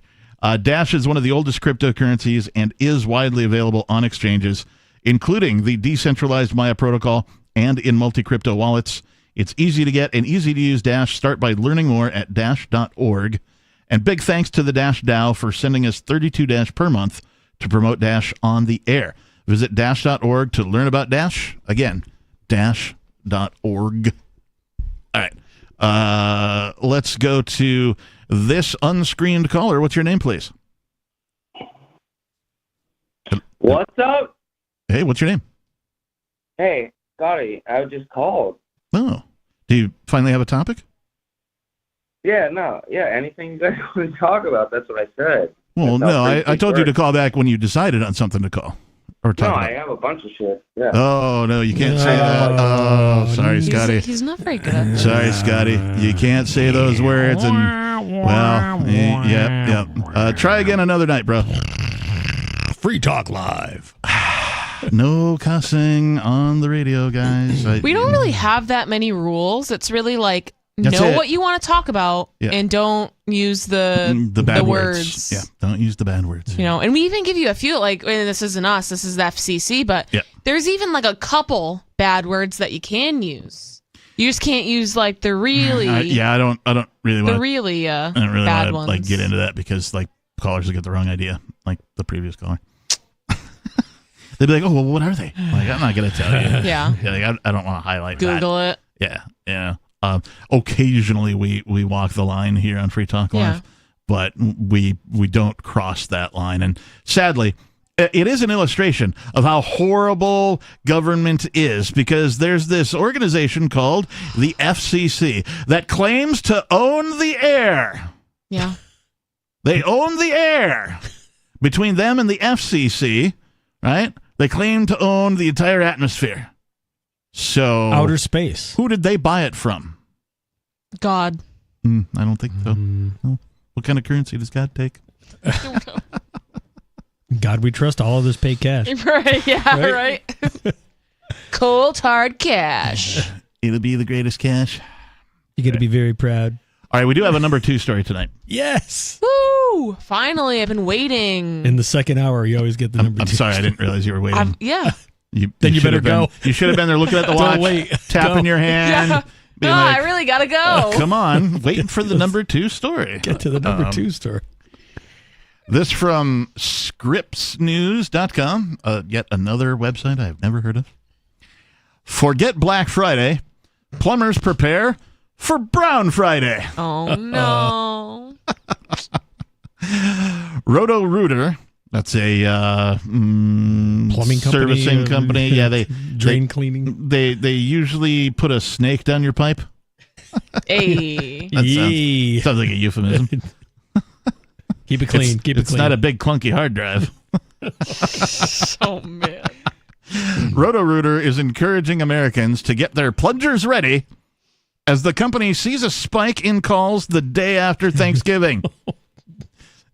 You've heard of Black Friday? No. It's Brown Friday. This is very American. You know what I mean? This really encaptures the essence of America. This is hard to read. With a straight face. Because it's funny.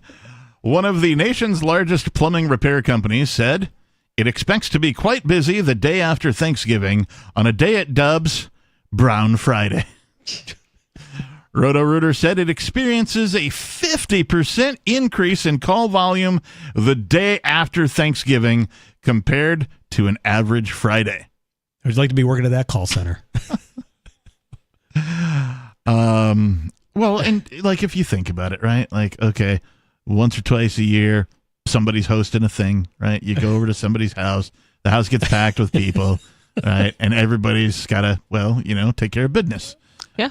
In the 1 or 2 toilets that may be available to them, depending on, how many bathrooms are available in the house or whatever. And so, yeah, I can totally see this. I'm actually surprised it's not higher than 50%. Oh, my gosh. The company also said it had a 21% uptick in business over any other 4-day weekend period. So 50% on Brown Friday and another 21% for the full holiday weekend. Wow. I'm in the wrong business. Man, they're full of it. What can Brown do for you? Oh, wait, wrong business. Different company. Get that package we sent you? It was pretty big.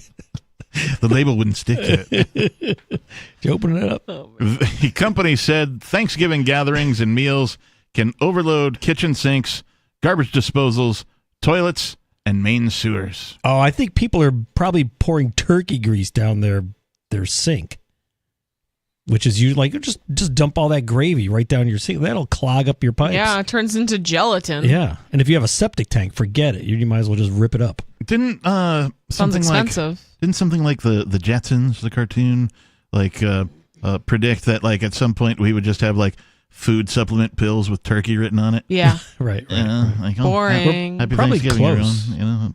Well, yeah. Beyond meat. Pop my turkey pill. So sad. It Don't expands say in your things stomach. like that. That just made me, I don't want to think about that.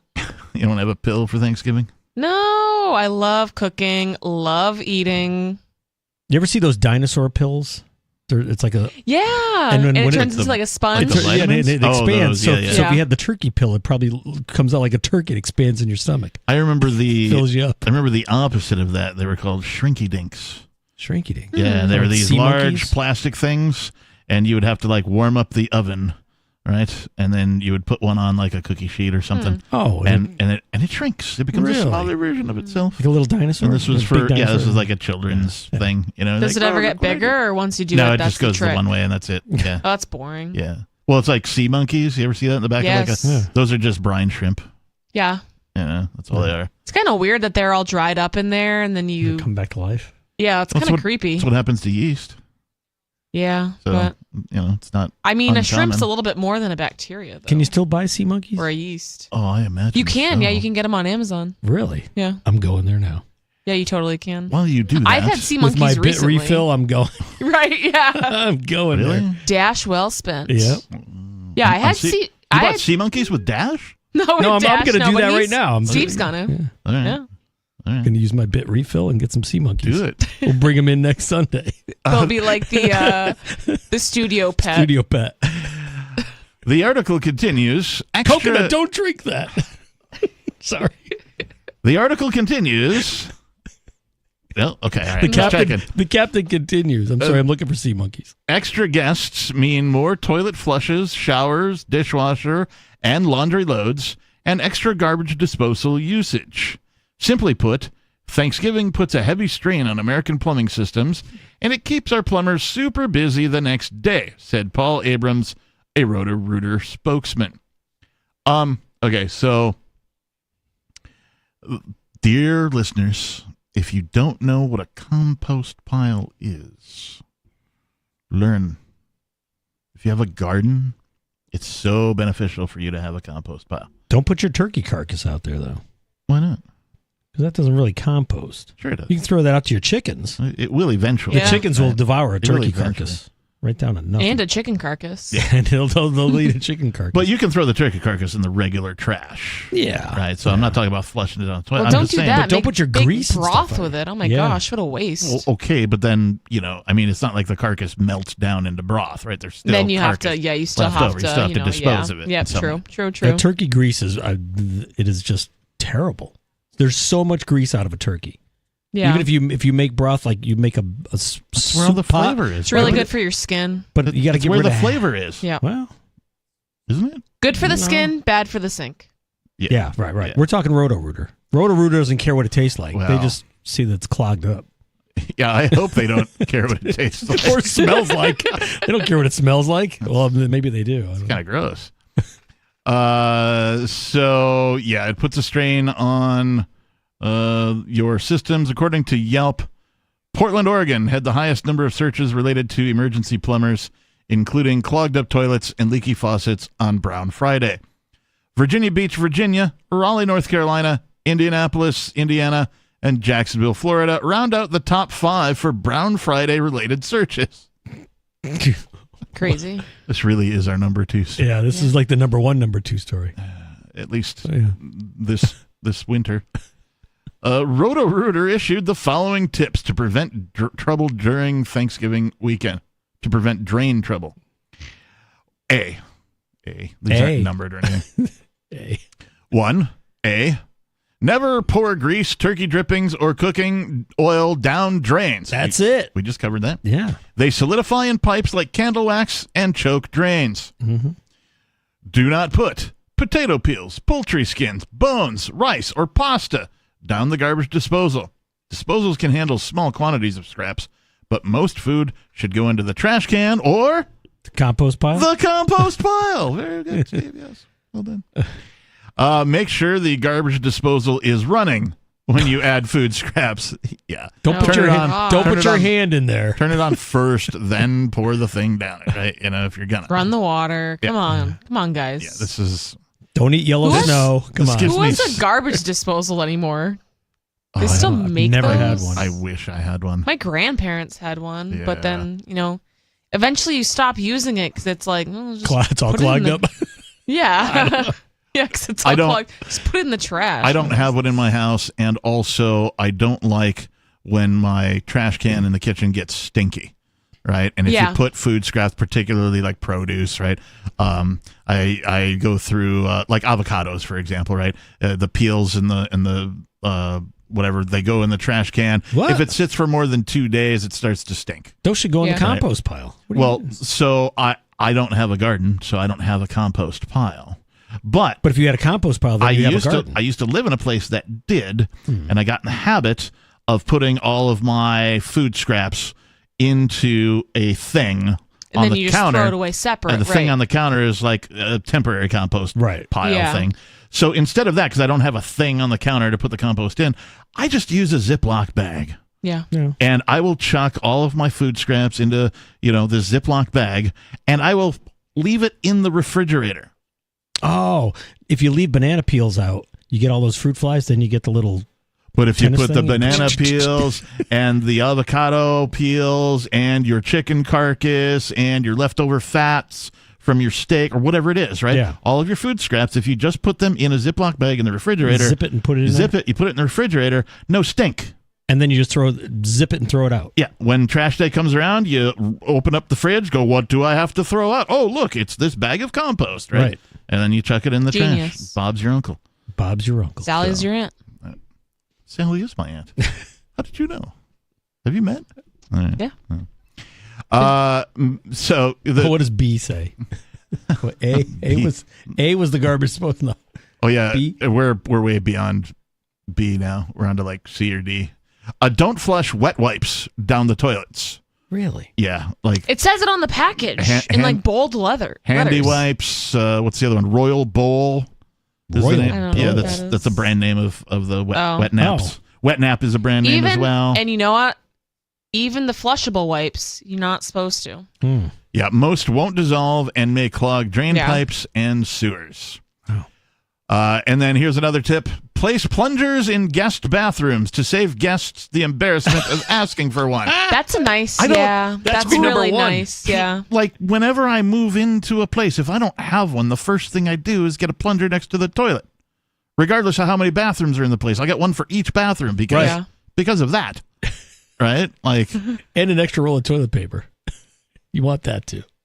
You do want to make sure that there's, an extra roll on hand should your guest bathroom run out of toilet paper, if you have a guest bathroom. They don't have to run down the hall and tell you. And then they also say make sure that you have your poop knife mounted on the wall next to the toilet. The poop knife. It doesn't say that.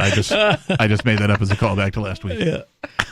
Oh man. You don't have a poop knife? Come on. Then hey Bill, where's your poop knife? My what? You don't have one? And then finally, spread out showers and laundry loads so pipes have time to drain. So honestly, I'm not going to do any of this. You're going to take a shower while the laundry is going? I never do that because like the laundry will kick in and you'll either lose pressure or the water will get really hot or really cold.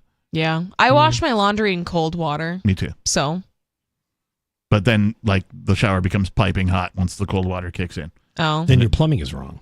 Well, yeah, you need better. My house is 130 years old. It's as right as it's going to get. Welcome to New Hampshire. Yeah, it's as right as it's going to get. Right, like everything we works got this and great flows. new thing called plumbing. Let's put it in your house. Right, 100 years ago, we got plumbing, copper pipes. I mean, to that extent, like the plumbing in my house has been replaced once already. There's a whole lot of what they call PEX in there. Oh yeah, the PEX which is stuff, great. But there is still some copper. I actually have cast iron pipe for the sewer drainage, but I've had to replace most of that since I bought the place. Yeah, you think the compost is stinky? Yeah. Also, if you have cast iron sewer pipe in your basement and your house is old, it's kind of subjective, but don't tap on it. Because if that iron pipe has been, your sewer drainage pipe for a period of time, those things actually corrode, kind of like they rust. Like your arteries, and it becomes thinner and thinner. And if you tap on one of these iron things with like a screwdriver or a wrench or something, it will break. How do you know? Well, tough luck. I actually know from my real estate agent, whom we were doing an inspection on a house, not the one that I bought, but a different house. And you did that? I had like one of these flashlights, the Maglite type looking things, because we're in the basement type thing. And I was like, oh, is this cast iron? She's like, and I go to hit it. She's like, don't do that. And I'm like, don't what? She's like, no, that's cast iron. And like, I hadn't bought the plate. I was just having it inspected, right? And so like, she didn't want me to be on the hook for having to do a repair to somebody else's house. You break it, you bought it. Yeah. So good on her. But also she's like, look, you're in New England. These houses are old as F. And, here's some iron pipe rust. She's like, I've been around for a long time. Trust me. Don't do that. And so then when I bought my house, I was having some work done on it. Somebody's in the basement. And they were like, hey, is this cast iron? And I'm like, no, don't do that. Because I had already had an incident with one of the cast iron pieces breaking, and I had to have it replaced. I did replace it with PVC, of course. Right. So, yeah, which is the better material. Yep. Because it's modern. not going to corrode like that. Right. So, yeah. Anyway. It'll screw up the environment, but it won't corrode. Minor detail. I mean, Bob's your uncle. I don't know. Human beings screw up the environment just as a cause of existence. Yeah, I don't have any. I have PECs in my house. Yeah, it's great. I wonder what's worse for the environment: all of the pharmaceuticals and people's poop, or the pipes, or the PVC piping. Right. I don't know, but I do know that folks who work at the community filtration sites, right? So if you live in a city plant? or whatever, it's sewer where all treatment. The sewer treatment facility, right? They have a series of filters, so they filter out all of the, the feces or whatever. Yep. And solids. They sort it. Yeah, and they sort it. And so the number one thing. The number one thing. The largest quantity of things that are filtered out of human waste are pills and vitamins. That come out whole? Whole. Yeah. So people will take like a 1-a-day vitamin or a Flintstone vitamin, or it doesn't even dissolve in their stomach acid. Most of these don't. Wow. Right? They're coated with stuff that is your stomach acid is supposed to erode away, and then your stomach is supposed to digest whatever's inside of the coating. Yeah. That doesn't happen most of the time. Really? And they must so have these some, filtration plants will become filled with pills and I wonder vitamins. if they resell them after. I don't know. Is that is that legal? Vitamins. Reduce, reuse, recycle. Gives new meaning to twice baked potato. Yeah. Anyway, so now that everyone's stopped listening to this show, call Roto-Rooter. It is our number 2 story. Yeah. So I had a point about telling that story though. About the vitamin. So if you're going to take supplements of any kind, my personal recommendation is that you grind them. Or tincture. Tincture or a powder. Yeah, powder, right? Put a powder and sprinkle it on your food or whatever. If you've so typically like capsules. Some things are timed released. Right. So like as far as medications go, so you like need them to be that way. But a lot of vitamins in general, I mean, like the 1-a-day, all of those B vitamins and water soluble vitamins that has like 500% of the B12 you need per day. Yeah. You're not going to absorb that anyway. So even if the pill dissolves, you're just going to pee all that out. Yep. It's just expensive pee is really what most vitamins are. 603-283-6160. Hour number 3 of Free Talk Live still to come. Who is tops of North American economic freedom? We'll talk about that. It's Free Talk Live.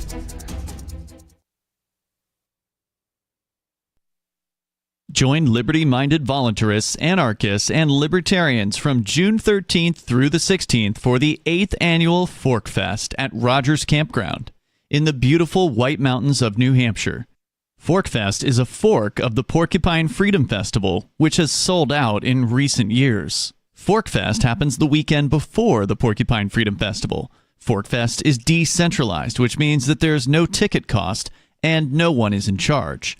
All you have to do to join the fun is reserve your camping site, RV site, or motel room with Rogers Campground for June 13th through the 16th. You can find out more at the unofficial website, forkfest.party. You can also connect with other attendees on the ForkFest Telegram and Matrix chat rooms, as well as the ForkFest forum. You can find links to those at forkfest.party. We hope to see you there June 13th through the 16th. forkfest.party. There are basically two types of advertising, direct response and branding. Radio's great for direct response with its low cost to listener ratio, but audio can't be beat for branding, which is a longer term endeavor. You want to be the first thing that someone thinks of when they think about your product or service. If you have a local business that you want kept top of mind in your community, call the station. If you need national reach, Free Talk Live's got around 200 radio stations, millions of monthly listening sessions, can suit all budgets, and if we don't think we're right for you, we'll tell you. Email me, mark@freetalklive.com. Tired of cancel culture? Sick of mega tech corporations holding an axe over your head? Join the LRN.FM Matrix chat server. It's self-hosted, so no one else can tell us what to do or say. Don't like the existing channels? You can make your own. You can even connect into some of our channels from other Matrix servers. It's federated. For the full LRN.FM Matrix experience, though, you should join our server via the step-by-step instructions at chat.lrn.fm. chat.lrn.fm. You're listening to the live edition of Free Talk Live. Hour number 3 is next after the news here on the Liberty Radio Network at LRN.FM. From Feature Story News in New York, I'm Sally Patterson. Former First Lady of the United States, Rosalind Carter, has died aged 96. A close advisor to her husband, Jimmy Carter, during his term as U.S. President, Rosalind advocated for better treatment of the mentally ill. She died on Sunday at her home in the state of Georgia after living with dementia. She is remembered for shaping the role of the modern First Lady, sitting in on cabinet meetings and representing her husband on foreign trips. Here's President Carter biographer Jonathan Alter. She was a tremendous combination of formidable public figure and enormously gracious person. Gaza's health ministry says more than 13,000 Palestinians have been killed by Israeli airstrikes since October 7th, following a Hamas attack on Israel. Officials say 30,000 have been injured, and of those killed, 5,500 are children. Natalie Bouclet from the United Nations Agency for Palestine Refugees described the scene at a school now being used to shelter Palestinians in Rafah. The shelter was massively overcrowded and unsanitary, with conditions of life that lack dignity. Hundreds of people share one toilet. Everyone was pleading for water and food, especially children who should be in that school to learn and play, not to shelter from bombs. The World Health Organization says it helped evacuate 31 sick babies, along with health workers, from Al-Shifa, Gaza's biggest hospital. The health facility has been unable to function due to a lack of clean water, fuel, medicine and food. Israel says it's found Hamas weapons and a tunnel underneath the hospital, and claims a captive soldier was executed and 2 foreign hostages were held there. A US official has said a deal to release hostages in Gaza is closer than it's been at any point since negotiations began. Deputy National Security Advisor John Feiner told media areas of disagreement have narrowed between Israel and Hamas. There are around 240 hostages currently believed to be held in Gaza. The Tanzanian government has confirmed the death of a student taken hostage on October 7th. Isaac Lukando reports. Clemens Felix Mtenga, aged 22, was one of 2 Tanzanians taken by the group on the 7th of October. It is unclear how he died. The country's foreign ministry says it is in touch with Israel over the other Tanzanian hostage, Joshua Molel. And Yemen's Houthi rebels have seized a cargo ship in the Red Sea. The Israel Defense Force says the ship was not Israeli, and no Israelis were among its crew. Israeli Prime Minister Benjamin Netanyahu called it another act of Iranian terrorism. From bureaus worldwide, this is FSN. With FSN Spotlight, I'm Simon Marks, looking today and tomorrow at the situation in Ukraine. We've not taken the pulse there for a bit, but it's now apparent that Ukraine's promised counter-offensive against Russian forces has stalled and may now be captive to the future of American military assistance. Over the last 5 months, the Ukrainians have made few gains on the battlefield, and there's growing concern about a possible Russian bombing campaign stepping up just as the coldest months of winter begin. Carla Ann Robbins is with America's Council on Foreign Relations. It has been a very hard counteroffensive. It has truly stalled, is the only word you can use for it. They've advanced only 17 kilometers since June, and they're nowhere close to their goal of breaking that land bridge that links Crimea and Russia. They're fighting deeply dug-in forces. It's very easy to drop mines, very hard to dig them out. And Ukraine's commander-in-chief told The Economist, just like in the First World War, we've reached the level of technology that puts us into a stalemate.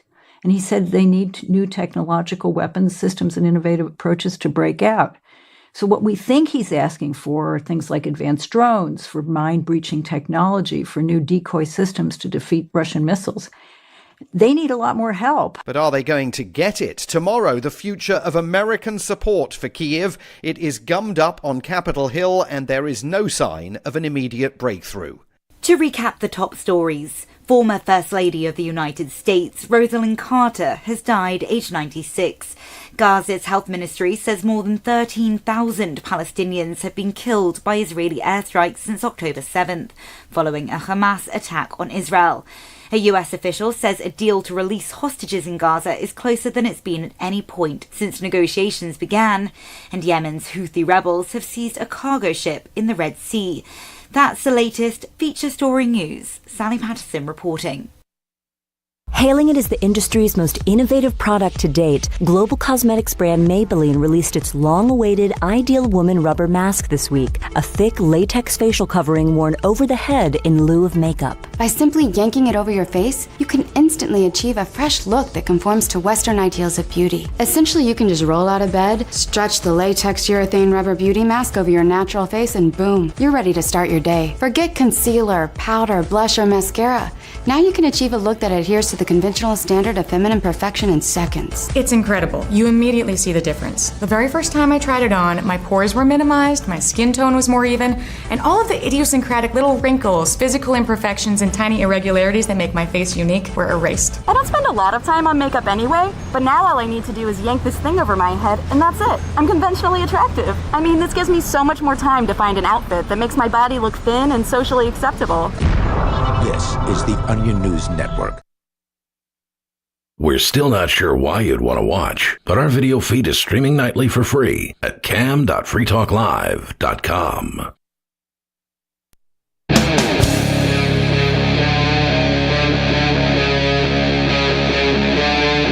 Free Talk Live.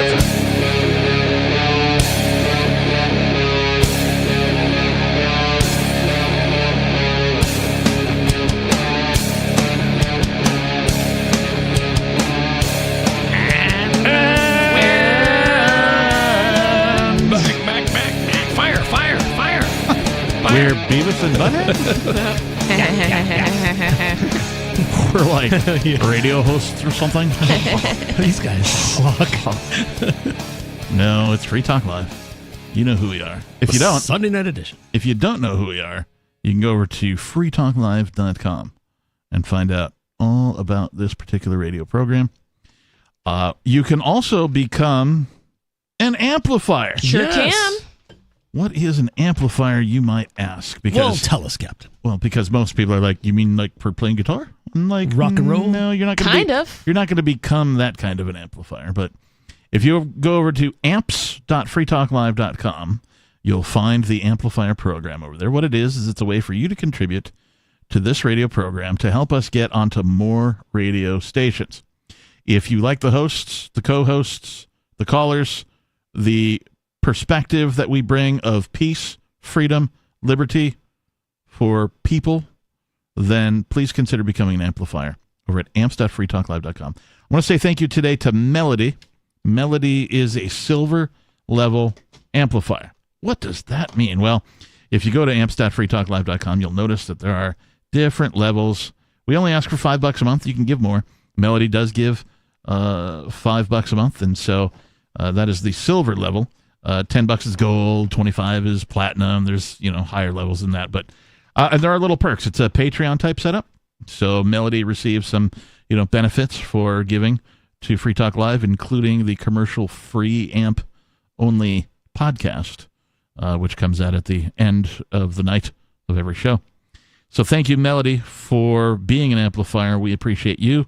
If you want to become an amplifier, visit amps.freetalklive.com. We've been in the middle of our number 2 story. That's a bad place to be.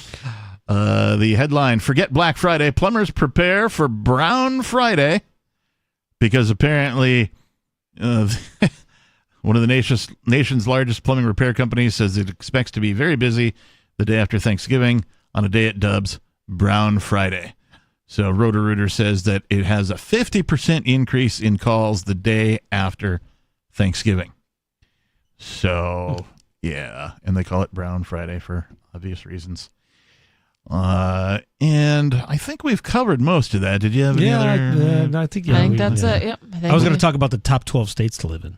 The top 12 states, all right? Yeah. I'd love to know. All right, the top 12 states to live in. Alaska, Washington, Idaho, Montana, North Dakota, Minnesota, Wisconsin, Michigan, New York, Vermont, Maine, and New Hampshire. And Cool. what makes them the top 12 states? Well, they're along the top of the United States. Yeah. They are the along top Canada. states. Yes, they're right along the Canadian border. Quite literally the The top 12. northernmost states, yes. Those are the top 12 states. Well, we made the cut, though. But New Hampshire has made the cut.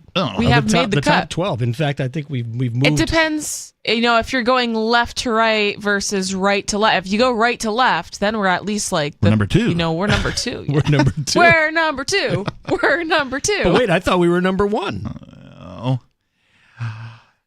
This from the Josiah Bartlett Center for Public Policy, amongst other places. Sounds very prestigious. Where you can find Think this tank. particular information.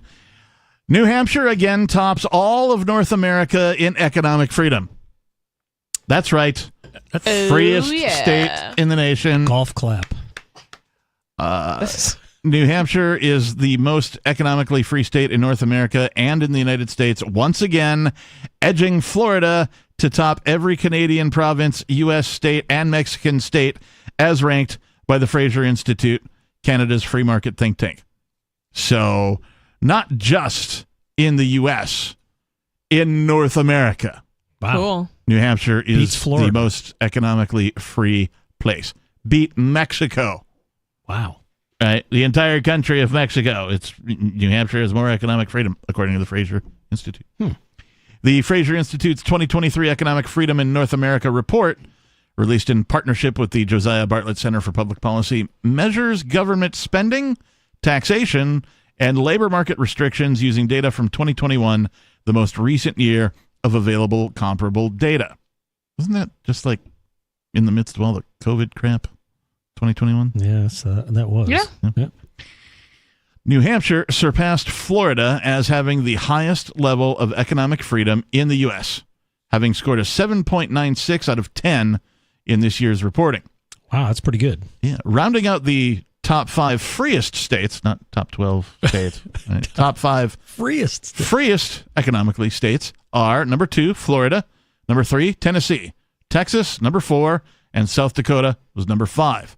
Puerto Rico came in last with a 2.85 score. Last? Yeah. They don't have any U.S. income tax. There's all kinds of tax laws in Puerto Rico. Yeah, but I think Puerto Rico is rather poor, isn't it? By per capita. Yeah, maybe. The least free states were, you'll never guess. Connecticut. No. You'll never guess. Connecticut. You'll never New guess. York. Connecticut. Bingo. It's almost like I've seen the list. It was New York. The least free states were New York 50th, California and Vermont tied for 48. Jeez. Oregon 47 and Hawaii 46. Vermont was number 3? No, Vermont tied for 48th. So geographically, right across the river. Okay. Right across the river. That's crazy. I don't remember seeing Vermont as 48th. And which one is that for? Tied with California. For what, least free in general? Freest economically free. Economically. Okay, that makes sense. Yeah. So let's say Vermont, I mean, you can at least have a gun there. I think they still have constitutional carry. It is constitutional carry. But that has nothing to do with economics. Yeah, but... No, I didn't know it was economics. I think in thought Vermont it was just you still have general. to get a concealed weapons permit to carry. No, you do not. I don't know. I mean... Constitutional carry in Are you Vermont. sure? Yes. I know, used to be that's called the case. Vermont I'm not giving advice, but I'm pretty sure. I hope so. I go over to Brattleboro. Carry. Yeah, I was like, I hope so. Because I mean, if you're concealed carrying, nobody's going to know anyway. But, stop and Till frisk. you get frisked, yeah. No, officer, That's my I insulin swear. pump. Don't, please. I hope they do. That would be great if they did, because Anyway, I find myself in Vermont from time to time. Yeah, right. Yes. I knew Maine was, and so I didn't have any problems going to Maine. One of my former drummers, has like his girlfriend's mom or something lives out in Maine, and so he flew and he's like, "This is probably the closest I'm getting to New Hampshire. You want to hang out, have a beer?" I'm like, "Sure." Yeah. So I drove out to Maine, and went and hung out, whatever. And I just carried my gun with me the whole time. I knew, Maine's, it's not like you can't carry your gun into like the strip club, right? In Maine, yeah. That's where you went? Well, yeah. I mean, me and my drummer hanging out. Yeah. We went out and hit the bars, Okay. and we went to the strip club. Okay. Right? Hey, you said No it. judgment. Yeah, we're for it. That's all right. The Granite State. As long as they're carrying too. Yeah. I only like strippers with. They can be carrying. I don't want them to be packing. Yeah. Yeah. Right. Where do they conceal that? Where did you pull that weapon from? I don't want to tell you. Yes. The Granite State, also known as New Hampshire, Woohoo. also topped the list of all states in North America, scoring 8.14 out of 10, followed by Florida, South Carolina, and then Idaho and Indiana tied for fourth. Alberta is the highest-ranking Canadian province, tied for 31st with a score of 7.9. The highest ranking. Yeah. Coming in at 31st. Wow. Not I think surprised. Connecticut is 30 in there. Quote, New Hampshire is proof for all of North America that economic freedom creates maximum opportunity and prosperity, the Josiah Bartlett Center president Andrew Klein said. The formula is proven. Anyone can follow it, even Vermont, if it wants to. Good luck. If Say it hi- wants to. say hi to There's Bernie. hope for you. Yeah, Bernie Sanders, you listening? Why does nobody pronounce the L in Bernie Sanders? The freest economies operate with comparatively less government interference, relying more on personal choice and markets to decide what's produced, how it's produced, and how much is produced. As government imposes restrictions on these choices, there's less economic freedom and less opportunity for prosperity, said Fred McMahon. Not to be confused with Ed McMahon. Heyo. The Dr. Michael A. Walker Research Chair in Economic Freedom at the Fraser Institute report co-author. This is why I have my title, my name title, the Authentic Lord Reverend Dr. Captain Kick-Ass Buckshot Esquire, if you will, because I'm making fun of things like Dr. Michael A. Walker Research Chair in Economic Freedom at the Fraser Institute report co-author. He might have more words than you. That's what I'm saying. Yeah, that's a business card. Yeah. The report includes an all-government ranking, which adds federal government policy to the index and includes the 50 U.S. states and the territory of Puerto Rico, 32 Mexican states, and 10 Canadian provinces. I assume there are only 32 Mexican states. I don't know this. I have no clue. I assume there are only 10 Canadian provinces, but I don't know this. I thought there was much less Mexican states. Let me ask the magic rectangle. Yeah. Because it says it includes the 50 U.S. states. Okay, got that. And the territory of Puerto Rico. Okay, got that. 32 Mexican states. Okay, so yeah, there must be. There are 32 Mexican states. And 10 Canadian provinces. Yep. So Checks out, yes. All right. Yep. I just didn't know if they, did they not include some Mexican states or Canadian provinces for some reason? No, they got all the Mexicans in there. Well, no, some of them are here. Well, the Mexican states, they got all those. Oh, okay. Taking into account both federal and state policies, U.S. economic freedom declined from 2003 to 2011. It began to recover and then declined again after 2017. The last 2 years have seen the lowest levels of measured economic freedom in the U.S. in the last 2 decades. Wow. And while the U.S. remains more economically free than Canada, the gap is relatively small. The evidence is clear. Lower levels of economic freedom are associated with less prosperity, slower economic growth, less investment, and fewer jobs and opportunities, said Dean Stansel, economist and research association professor at Southern Methodist University and co-author of the report.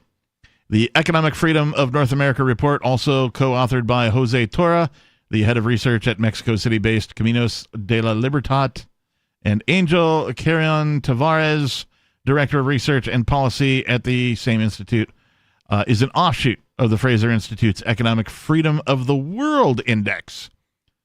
the result of more than a quarter century of work by more than 60 scholars, including 3 Nobel laureates. New Hampshire's scores in key components of economic freedom from 1 to 10, where a higher value indicates a higher level of economic freedom. Here they are. Government spending, 8.25. Taxes, 7.68. Labor market freedom, 7.6. So these are all on the higher end of the 1 to 10 scale, and thus indicating a higher level of economic freedom. New Hampshire, number 1. If you are a lover of freedom, get your butt here now. If you are a lover of freedom and you want to help us become as free as we possibly can as people, become better than number 1. We could be better than number 1. Maintain our number 1 status. Right, and keep those numbers going. And continue to show how it's done. Consider moving to New Hampshire and helping us be part of the solution and not the problem. Let's go to some. I was going to tell you the top Mexican states, but I can't pronounce them. Okay, that's fine. Let's go to, I think I know who this caller is, but what's your name? Peakless Mountaineer. Hello, Peakless Mountaineer. Thank you for joining us. Are you calling about this Fraser Institute report? I am not. You're calling about first off, Javier?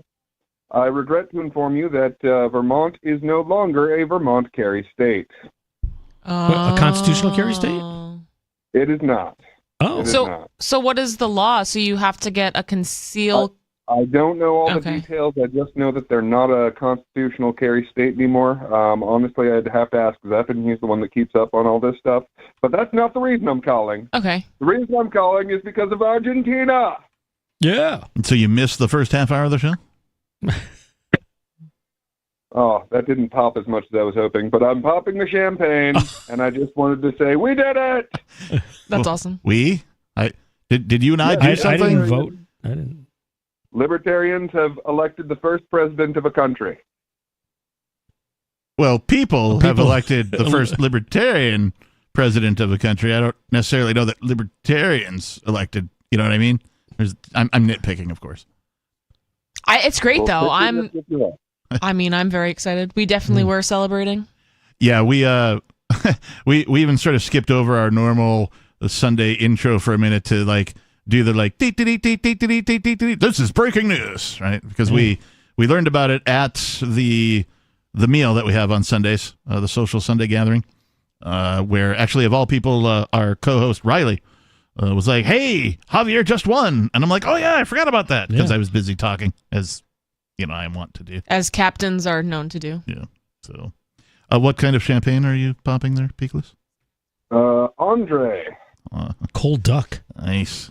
Yeah, that's probably the closest you're going to get to a champagne named like Javier or Milei or something. Yeah, right. Javier. It was the most, Argentinian one we could find. Yeah, it's not like you're drinking Cooks or something. Not a lot of Argentinian champagne here in New Hampshire, I'm afraid.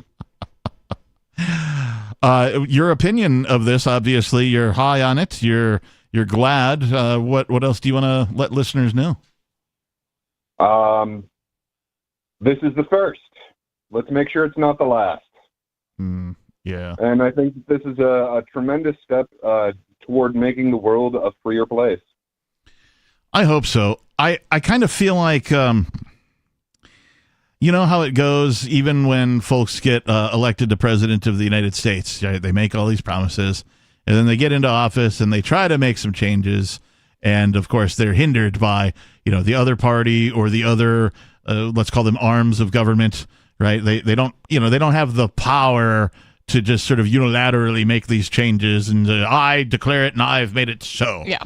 Right? What do you think is going to happen in Argentina with Javier? Well, I honestly don't know enough about their political system to know exactly how much power he has, but I know that he's going to change as much as he can for the better. I'm sure that we're going to see a lot of with Trump being sort of stopped at every turn trying to change anything about anything.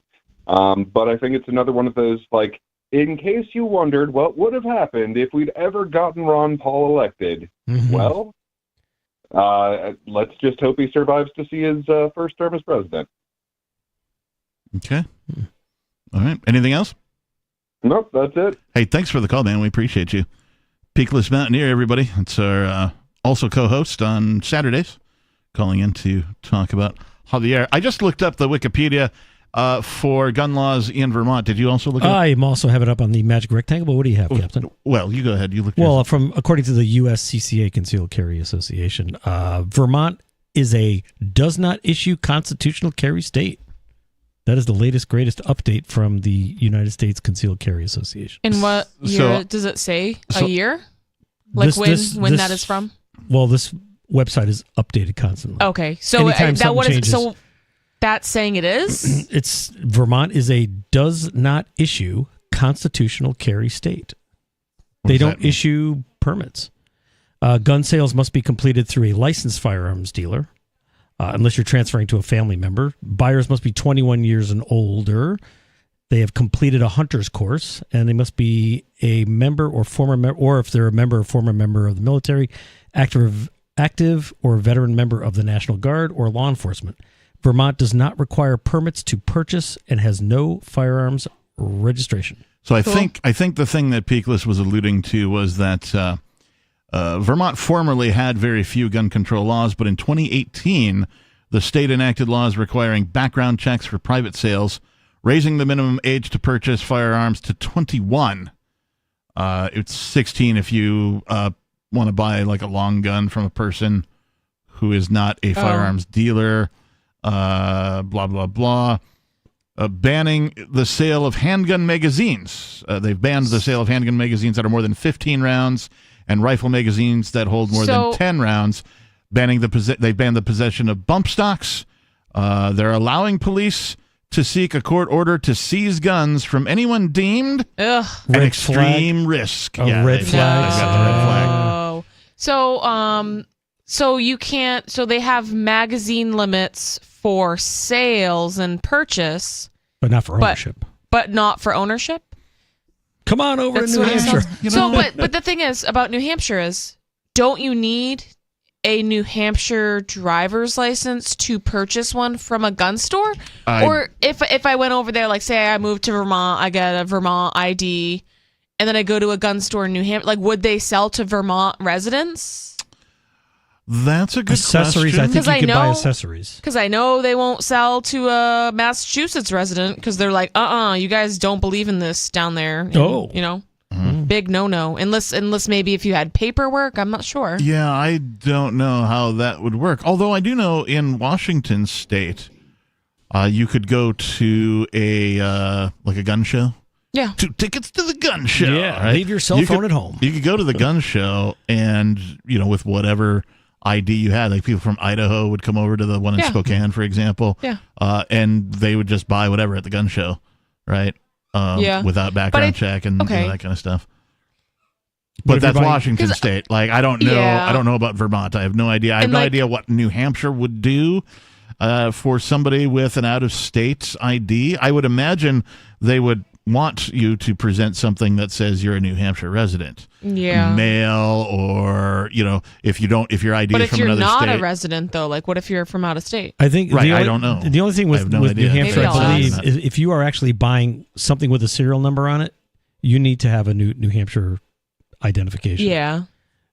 I'm talking about like buying firearms and ammo, not just like a holster. If you're buying accessories, holsters, magazines, they don't ask you for an ID. I don't think so, but I'm talking about like firearms. Next time I go to Shooters or somewhere, I'll ask because they would know because they're the ones doing it. All I know is that in Vermont, gun dealers are required to keep a record of all handgun sales. And state law preempts local governments from regulating the possession, ownership, transfer, carrying, registration, or licensing of firearms. So just to round that off. That doesn't sound very constitutional carry. Yeah. With restrictions, with a little asterisk. Well, this is less about carrying and more about what you can purchase and how the state can F you if they deem you're an extremist. Right. Red flag. So basically just live in New Hampshire instead. Right. Just come across the river. It's not that far. It's not that far. Vermont's it's not funny. a big state either. Their gun laws used to be better than ours, actually. Right. It's true. So we've got more to talk about besides our number 2 story. And besides our number one story, which is New Hampshire being number one in economic freedom. How about somebody who thought Alaska was an island? It's one of the top 12 states. Oh, we can talk about that coming up. It's Free Talk Live.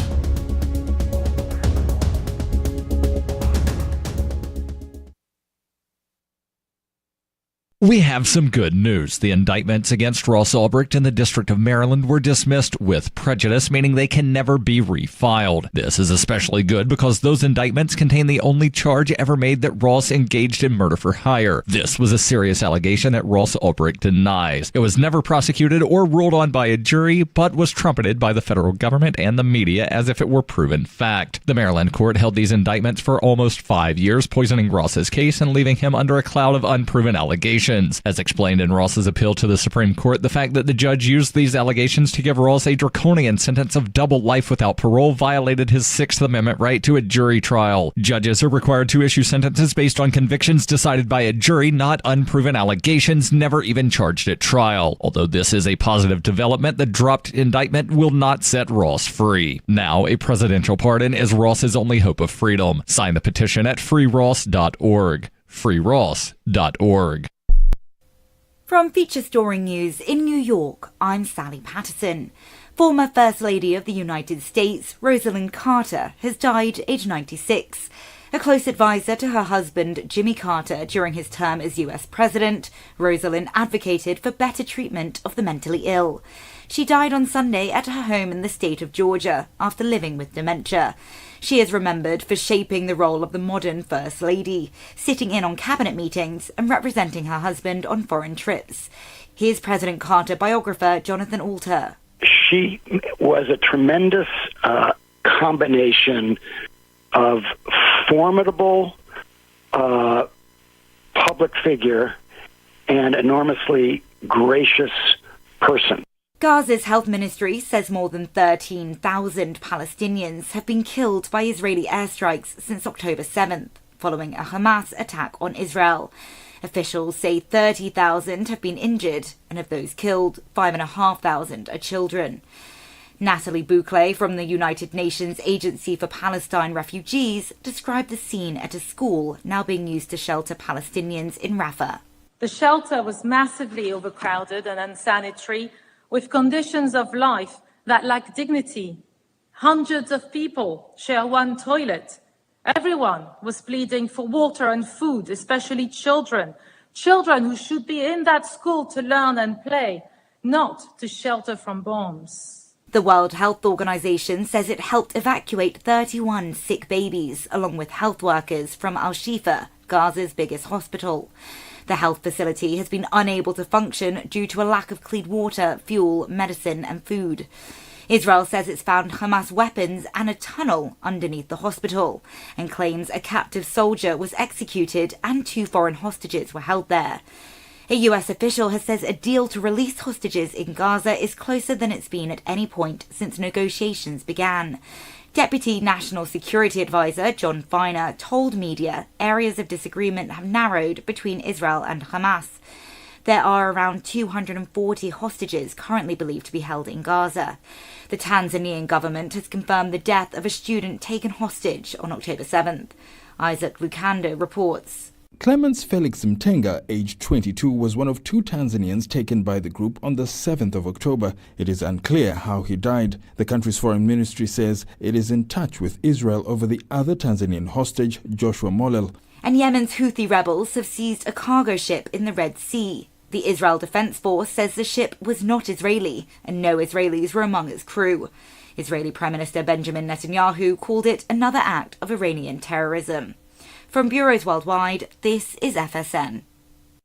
You can help spread the ideas of liberty with our Patreon for just $5 per month at amps.freetalklive.com.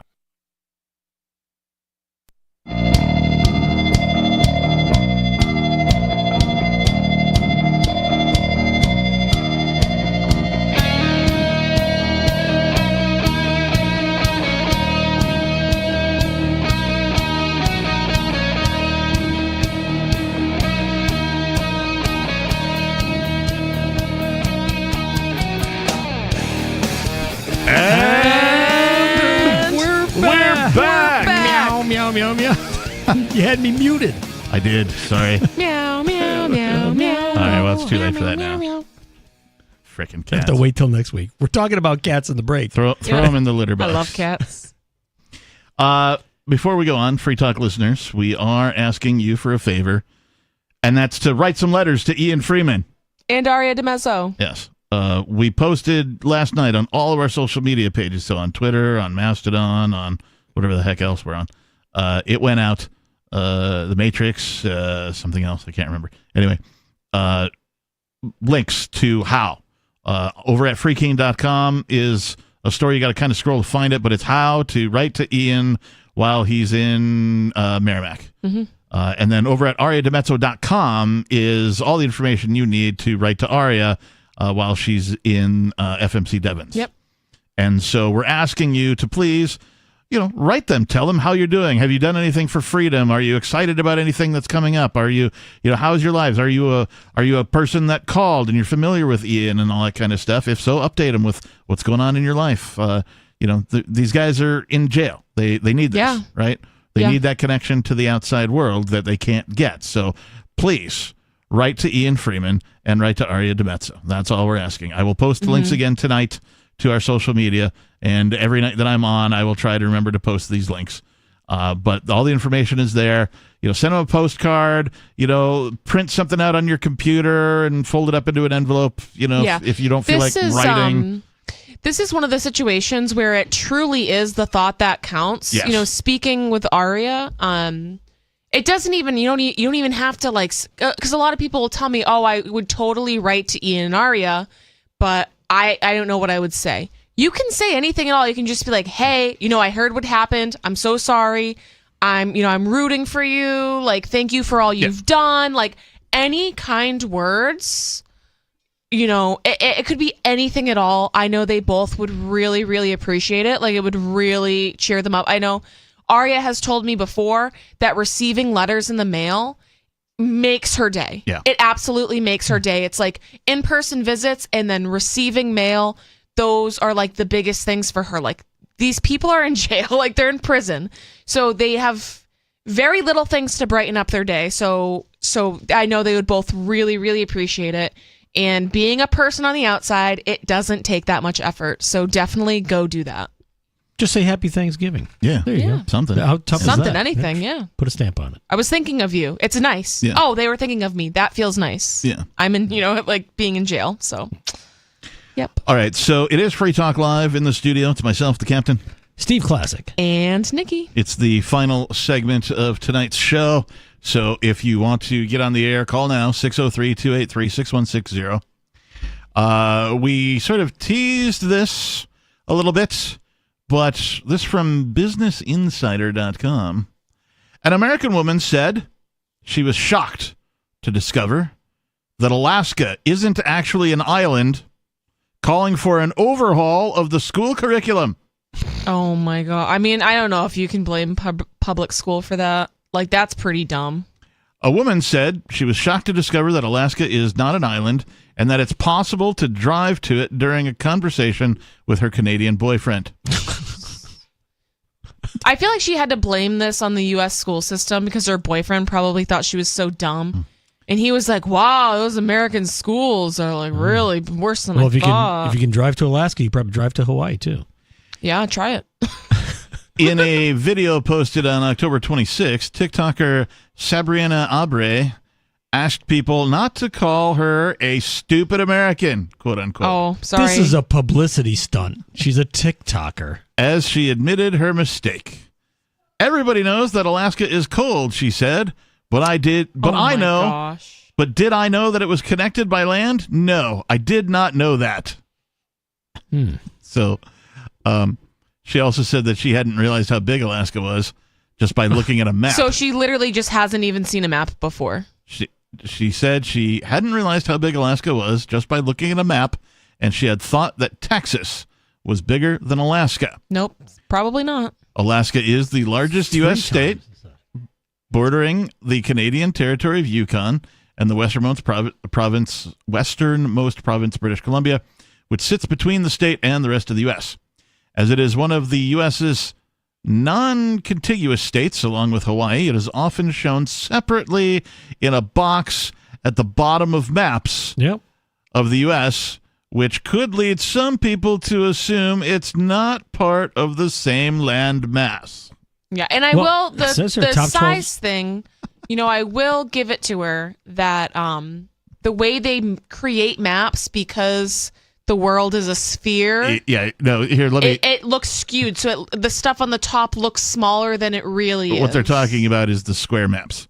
So let me tell you something, people. But even then, I think it's still skewed. Once upon a time, listeners, there were only paper maps. There was no internet. There was no magic rectangle in your pocket. There were. Okay. But like these square paper maps would have a picture of the United States, and then at the bottom left, a picture of Alaska and a picture of Hawaii, because they wouldn't fit on the piece of paper. Okay. That's the whole thing here, is that like analog maps used to be on one piece of paper. Yeah. And that's how they depicted, because Alaska's way up here above Canada. Hawaii's pretty far away. So like that, the United States would be really small in the center, and then Alaska would be over here, and Hawaii way over here. Yeah. And like nobody wants to see that on a piece of 8.5 by 11. Wants to see that. Like that doesn't fit on an 8.5 or even 11 by 17 for that matter, right? Yeah. Standard paper sizes. So this lady had basically seen nothing but that type of a map, right? She's probably seen a globe before, but not studied it, right? Mm-hmm. Clearly. She probably thinks Rhode Island's an island, too. It's not? What about the roads? What about the roads? What about Rhode Island? It's not an island. I mean, why would they call it Rhode Island if it wasn't an island? All right, so now I haven't read the rest of this article, so I don't know what it's going to say. Aubrey explained this was the reason for her confusion, saying, the curriculum obviously needs some help. We need a good revision and overhaul of the entire curriculum at this point. You know what? And I do agree with her, of course, because I hate public schools. So she's not wrong, but for the wrong reason. We can find some common ground here. You're right. Yeah, like we can find some common ground, but you're right for the wrong reasons. The map thing. Because I totally learned in school that Alaska was not an island. They show the TikTok video, and this girl is young, and she's claiming, obviously ranting, and very like animated in her rant. Well, it's a publicity stunt. Yeah, of course it is. Yeah, I'm gonna go follow her. But there is a one, we'll call it caption in the video that says, "The American school system has failed me." I mean, it really did. Obviously. Somebody failed her. Obviously, it's failed most people. Many people failed her. The American school system is just an abject failure because, if for nothing more, the fact that 1 in 5 high school graduates, not 1 in 5 high school dropouts, right? These are people who graduate from high school, and 1 out of every 5, that's 20% of them, are functionally illiterate. Mm-hmm. How do you graduate? 1 out of 5. 1 out of 5 graduates. Yes. Are functional. How do you graduate high school being functionally illiterate? And I want our listeners to really grasp what is being said here. 1 out of 5 graduates of high school in the United States are functionally illiterate. Because all the time people tell me I would totally homeschool my kids, but I'm an idiot and I'm not smart enough to do it. You can't do worse than this. No, it's not If you can possible, teach your kid to read by 18 years old, you're literally doing better than if you can teach your kids about, any sort of geography. If you can teach your kids that Alaska is not an island, you are doing better than, like, this woman graduated high school and thought that Alaska was an island and a fifth of the population can't read. You literally can't screw up your kids worse. Yeah. I mean, anything you could do would be better. Anything. And for those of you who do enjoy reading and learning things, go read some John Taylor Gatto. Yeah, I actually just finished one of his books, Dumbing Us Down. Oh, great book. Excellent book. Yeah. So John Taylor Gatto was a New York City school teacher. He taught school in he's a teacher of the year, right? Yeah, he won Teacher of the Year multiple times. In New York. In New York, yes. The least free state. Yeah, and in this book, he describes how he navigated this system, but also like some of the like atrocities he committed just by being part of the system. Right. But then he kind of rights his wrongs by writing these books. It's an excellent read, and it's a rather short book, so I'd absolutely recommend Dumbing Us Down by John Taylor Gatto. So far, this video has been viewed over 819,000 times, according to whenever this article was written. This was November 15th, so it's probably been viewed way more than that by now. Many viewers who say they were Canadian appeared baffled by Abry's revelation. Other viewers who said they were American wrote that they had made the same mistake. Stop. Okay, so yeah, I guess. Probably Miss South Carolina as well. She probably made the same mistake. Remember She that video? probably did. About the maps? She's talking about the maps. Yeah. That's a good one. TikTok viewer Haley Hopkins commented that the video had just made her realize that Alaska is not an island. I'm so embarrassed, she wrote. Yeah. Yeah. I don't think I would admit that, honestly. I wouldn't admit that. There are some things that, come through the social media from time to time in meme style. Yep. Like, I was today years old when I learned that. Yeah. Insert X, right? So that's what these people are having. They're having a revelation. They're having an epiphany. They're going, I was today years old when I learned that Alaska is not an island. Yep. That's what's happening. And it's kind of funny because, those people were like sharing this, like expecting a lot of people to be like, oh my gosh, really? And then most people knew that actually, but apparently there were comments. It's clickbait. I mean, I got 800,000 views. I got but the worst views. part is I'm other viral. people commented on it, agreeing with her. 14 minutes and counting for this woman. Meanwhile, a viewer who said they are a teacher wrote that they had heard this from adults many times and that they always made sure to tell their students that Alaska is not an island. Great. Thank you. Way to really stepping it up. Oh my gosh, what an excellent teacher. Yeah. Teacher of the year. Alaska is not an island. Get the Aleutian Islands Like, in geez, Alaska. oh my god. Yeah. There are islands in Alaska. Sure. Yes, I'm sure these people don't know that either. There are islands in Australia, too. Yeah, I've been to Alaska, and I didn't know until Did you swim there? Did you drive there? How did you get to Alaska? I kind of waded like chest deep in a swamp. Yeah. Okay. In the winter. No, it was in the summer. Really? And you're probably going like I was, wait a minute, Alaska has swamps? Don't swamps only exist in like Louisiana, for example? No. Florida, for example? No. Alaska does have swamps. I got to take a ride on what's known as an airboat. Cool. These are long, thin boats with the giant fan on the back. That you usually see in Florida. Powered by, usually see in Florida, Louisiana, Everglades. swamp boats, yes. And so it was me, my friend John, a couple of his friends, maybe his wife was there, I'm not sure. But we actually ran into a piece of swamp where the water was particularly low, and so the boat got stuck. Right in this swampy area. It didn't get stuck. It got bogged down. It did get bogged down. True. Yes. Well, it got weeded down, I guess. Okay. So we all had to get out of the boat, chest high in the swamp, and push the boat from the less watery area into the more watery area before we would actually move. Now, these swamp boats are designed to kind of go on damp areas, right? Yeah. You weren't afraid of alligators? Not in Alaska. Oh, I thought you said you were in the Everglades. Wait, Alaska's an island. There's alligators there. Yeah. I don't know. I don't know. That's what I learned in school. I can't read anyway. So Yeah. It's a public school. Yeah, we just made all this up. There are many misconceptions about Alaska. Business Insider previously reported, partly due to its representation in pop culture, as TV shows such as The Ice Road Truckers and The Deadliest Catch depict some of the most extreme jobs that people do in the state. Right. Okay. This may lead people to believe that Alaska is freezing cold and snowing all the time, with polar bears roaming the street. It depends what part of Alaska. Again, it's a big state. Wait, I said that wrong. This may lead people to believe that Alaska is freezing cold and snowing all the time, with polar bears roaming the streets. Nice pause. Yeah. I'm a polar bear. Yeah. Polar bears have big paws. You're supposed to say, why the big paws? Big paws. Because it's a freaking polar bear. Yeah. Big paws. Yeah, big Anyway, paws. way to ruin the joke. Polar bears roaming the street. In fact, temperatures can reach up to 70 degrees Fahrenheit in summer. Oh, my gosh. Wow. And while grizzly and black bears are relatively common in the state, polar bears can typically be only seen on the state's Arctic coastlines. Now, there are this type of perception for every state, for every country, right. for every province, for every, right? Every state that I've ever lived in has said something like, and he's wearing the prerequisite Washington state beard.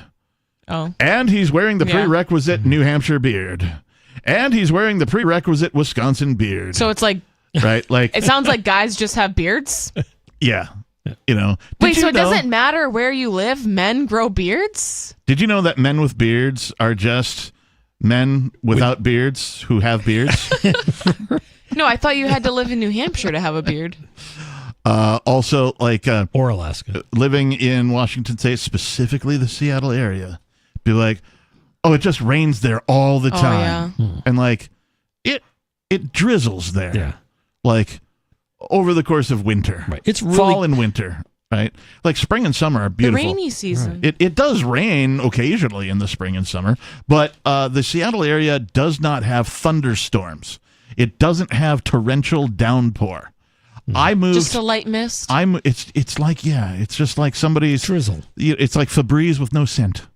Oh, right. It's just drizzling down. Like when I moved to Seattle, I bought an umbrella, and I carried that damn thing with me almost and then finally all of you the were time. like, it doesn't actually rain here All of the time, and then like it does rain, but like it's Put never some so Camp much Dry that you can't on your shirt that you can't just put up your hoodie. Right, Yeah. or put a hat on and walk to your car wherever you're going, or even walk several miles. You're not going to get so wet. That's the mist that I'm talking about. It's like a light drizzle, right? So I have actually used an umbrella more in New Hampshire than I ever used in Seattle, right? Which is we zero. get some crazy rain here. Yeah, especially during the springtime, right? Yeah. This past summer was ridiculous. So, right. So, but there's this misconception by people who have never been there that, oh, it just rains all the time. And they think torrential downpour, streets flooding and sewers backing up. And no, that doesn't happen. It's just a light mist from, I don't know, October until March, right? And then spring kicks in, and then it's sunny and gorgeous. Well, same thing with New Hampshire. Like, oh my God, it's so cold up there and snows. Like, Not really, no. No, and actually... Not if you own a coat. It's not cold if you own a coat. Yeah, like put some mittens on. Penguin was saying like, up. well, it's not wet snow, it's dry snow. It's a dry snow. It's a dry snow. Like when you go to Arizona, it's a dry heat. Yeah, it's a dry snow. You can use a leaf blower to. I'm like, no, 90 degrees is 90 degrees. I'm sorry, man. Like it's hot. Yeah. Yeah, I don't care what the how dry humidity it is. index is. Yeah. Yeah, I'm not a fan of the tropical climates at all. Like, unless it's the off season, right? Like, yeah, I'll visit Florida like now, right? Yeah, November, December, January, good time to visit June, Florida. forget June, hell no, no, worst nightmare. Especially Florida too. I'm getting sticky just thinking about that. New Orleans, ugh. Yeah, just too humid. I actually went to New Orleans in July. You mean Nolans? Nolans. Yeah, in July.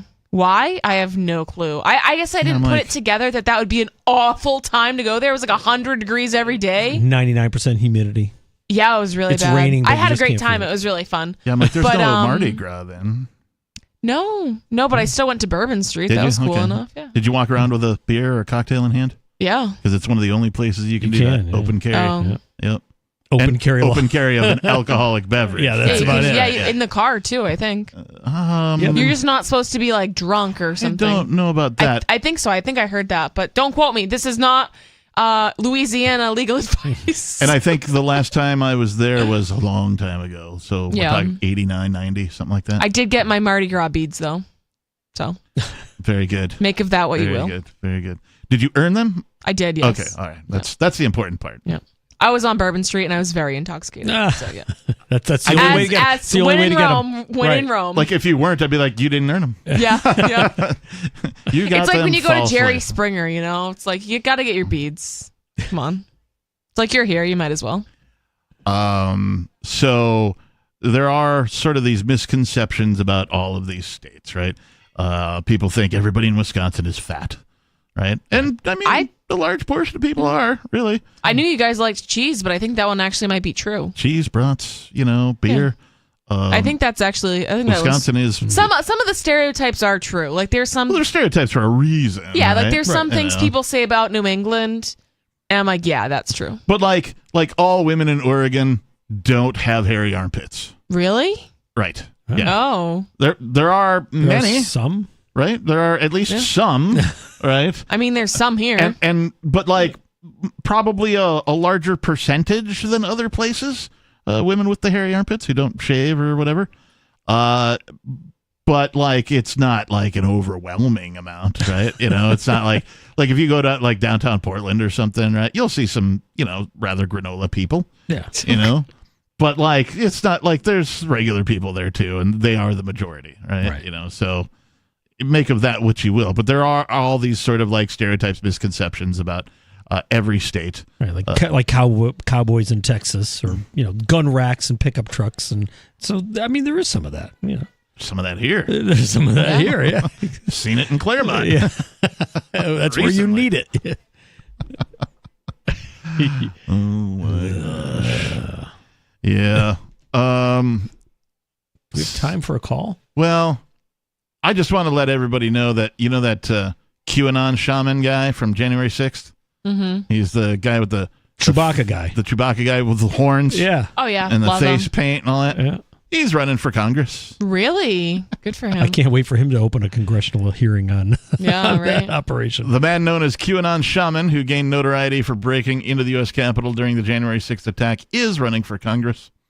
Jacob Chansley has filed paperwork to run as Libertarian in Arizona's 8th Congressional District. As a January 6th rioter... There's video of him walking, like the police walking him. I've been to metal concerts that are way more of a riot Yeah, no kidding. than anything that happened at January 6th. It's a guided tour. He wore a horned fur hat and red, white, and blue face paint and sat inside the Senate chamber. Chansley pleaded guilty to a felony charge of obstructing an official proceeding. In relation to the Capitol attack. Yeah. He was sentenced to 41 months in prison in November 2021, but was released to a halfway house last March. Though he previously called himself the QAnon shaman, Chansley has since disavowed the QAnon movement. Representative Debbie Lesko, the Republican lawmaker who currently represents the congressional district, announced in October she would not be running for re-election. Her term officially ends January 2025. Chansley is among the more than 700 people who have been sentenced in relation to Capitol riot-related federal crimes. The U.S. Constitution does not prohibit felons from holding federal office, but Arizona law prohibits felons from voting until they have completed their sentence. So he can run for office, but he can't vote for himself. That's what it sounds like, yeah. Yeah, he can hold office, too. Right. He can hold office. He might be able to vote for himself in a re-election. Right? After he served his time. Should he get elected. Yeah. That does feel a little backwards. Well, you would like if that were consistent across all judicial, law enforcement, right, prison type stuff. Then when felons got out of prison for whatever it is, they'd get their gun rights back. Yeah. But no, that would make sense, wouldn't it? Government is inconsistent, and most of the things they do make no sense. We're out of time. Thank you, Nikki. Thank you, Steve Classic. Thank you. Thank you to all of our callers and listeners. If we didn't get to you, try again next time. If you missed any part of the show, find the archives over at freetalklive.com. Thanks and peace.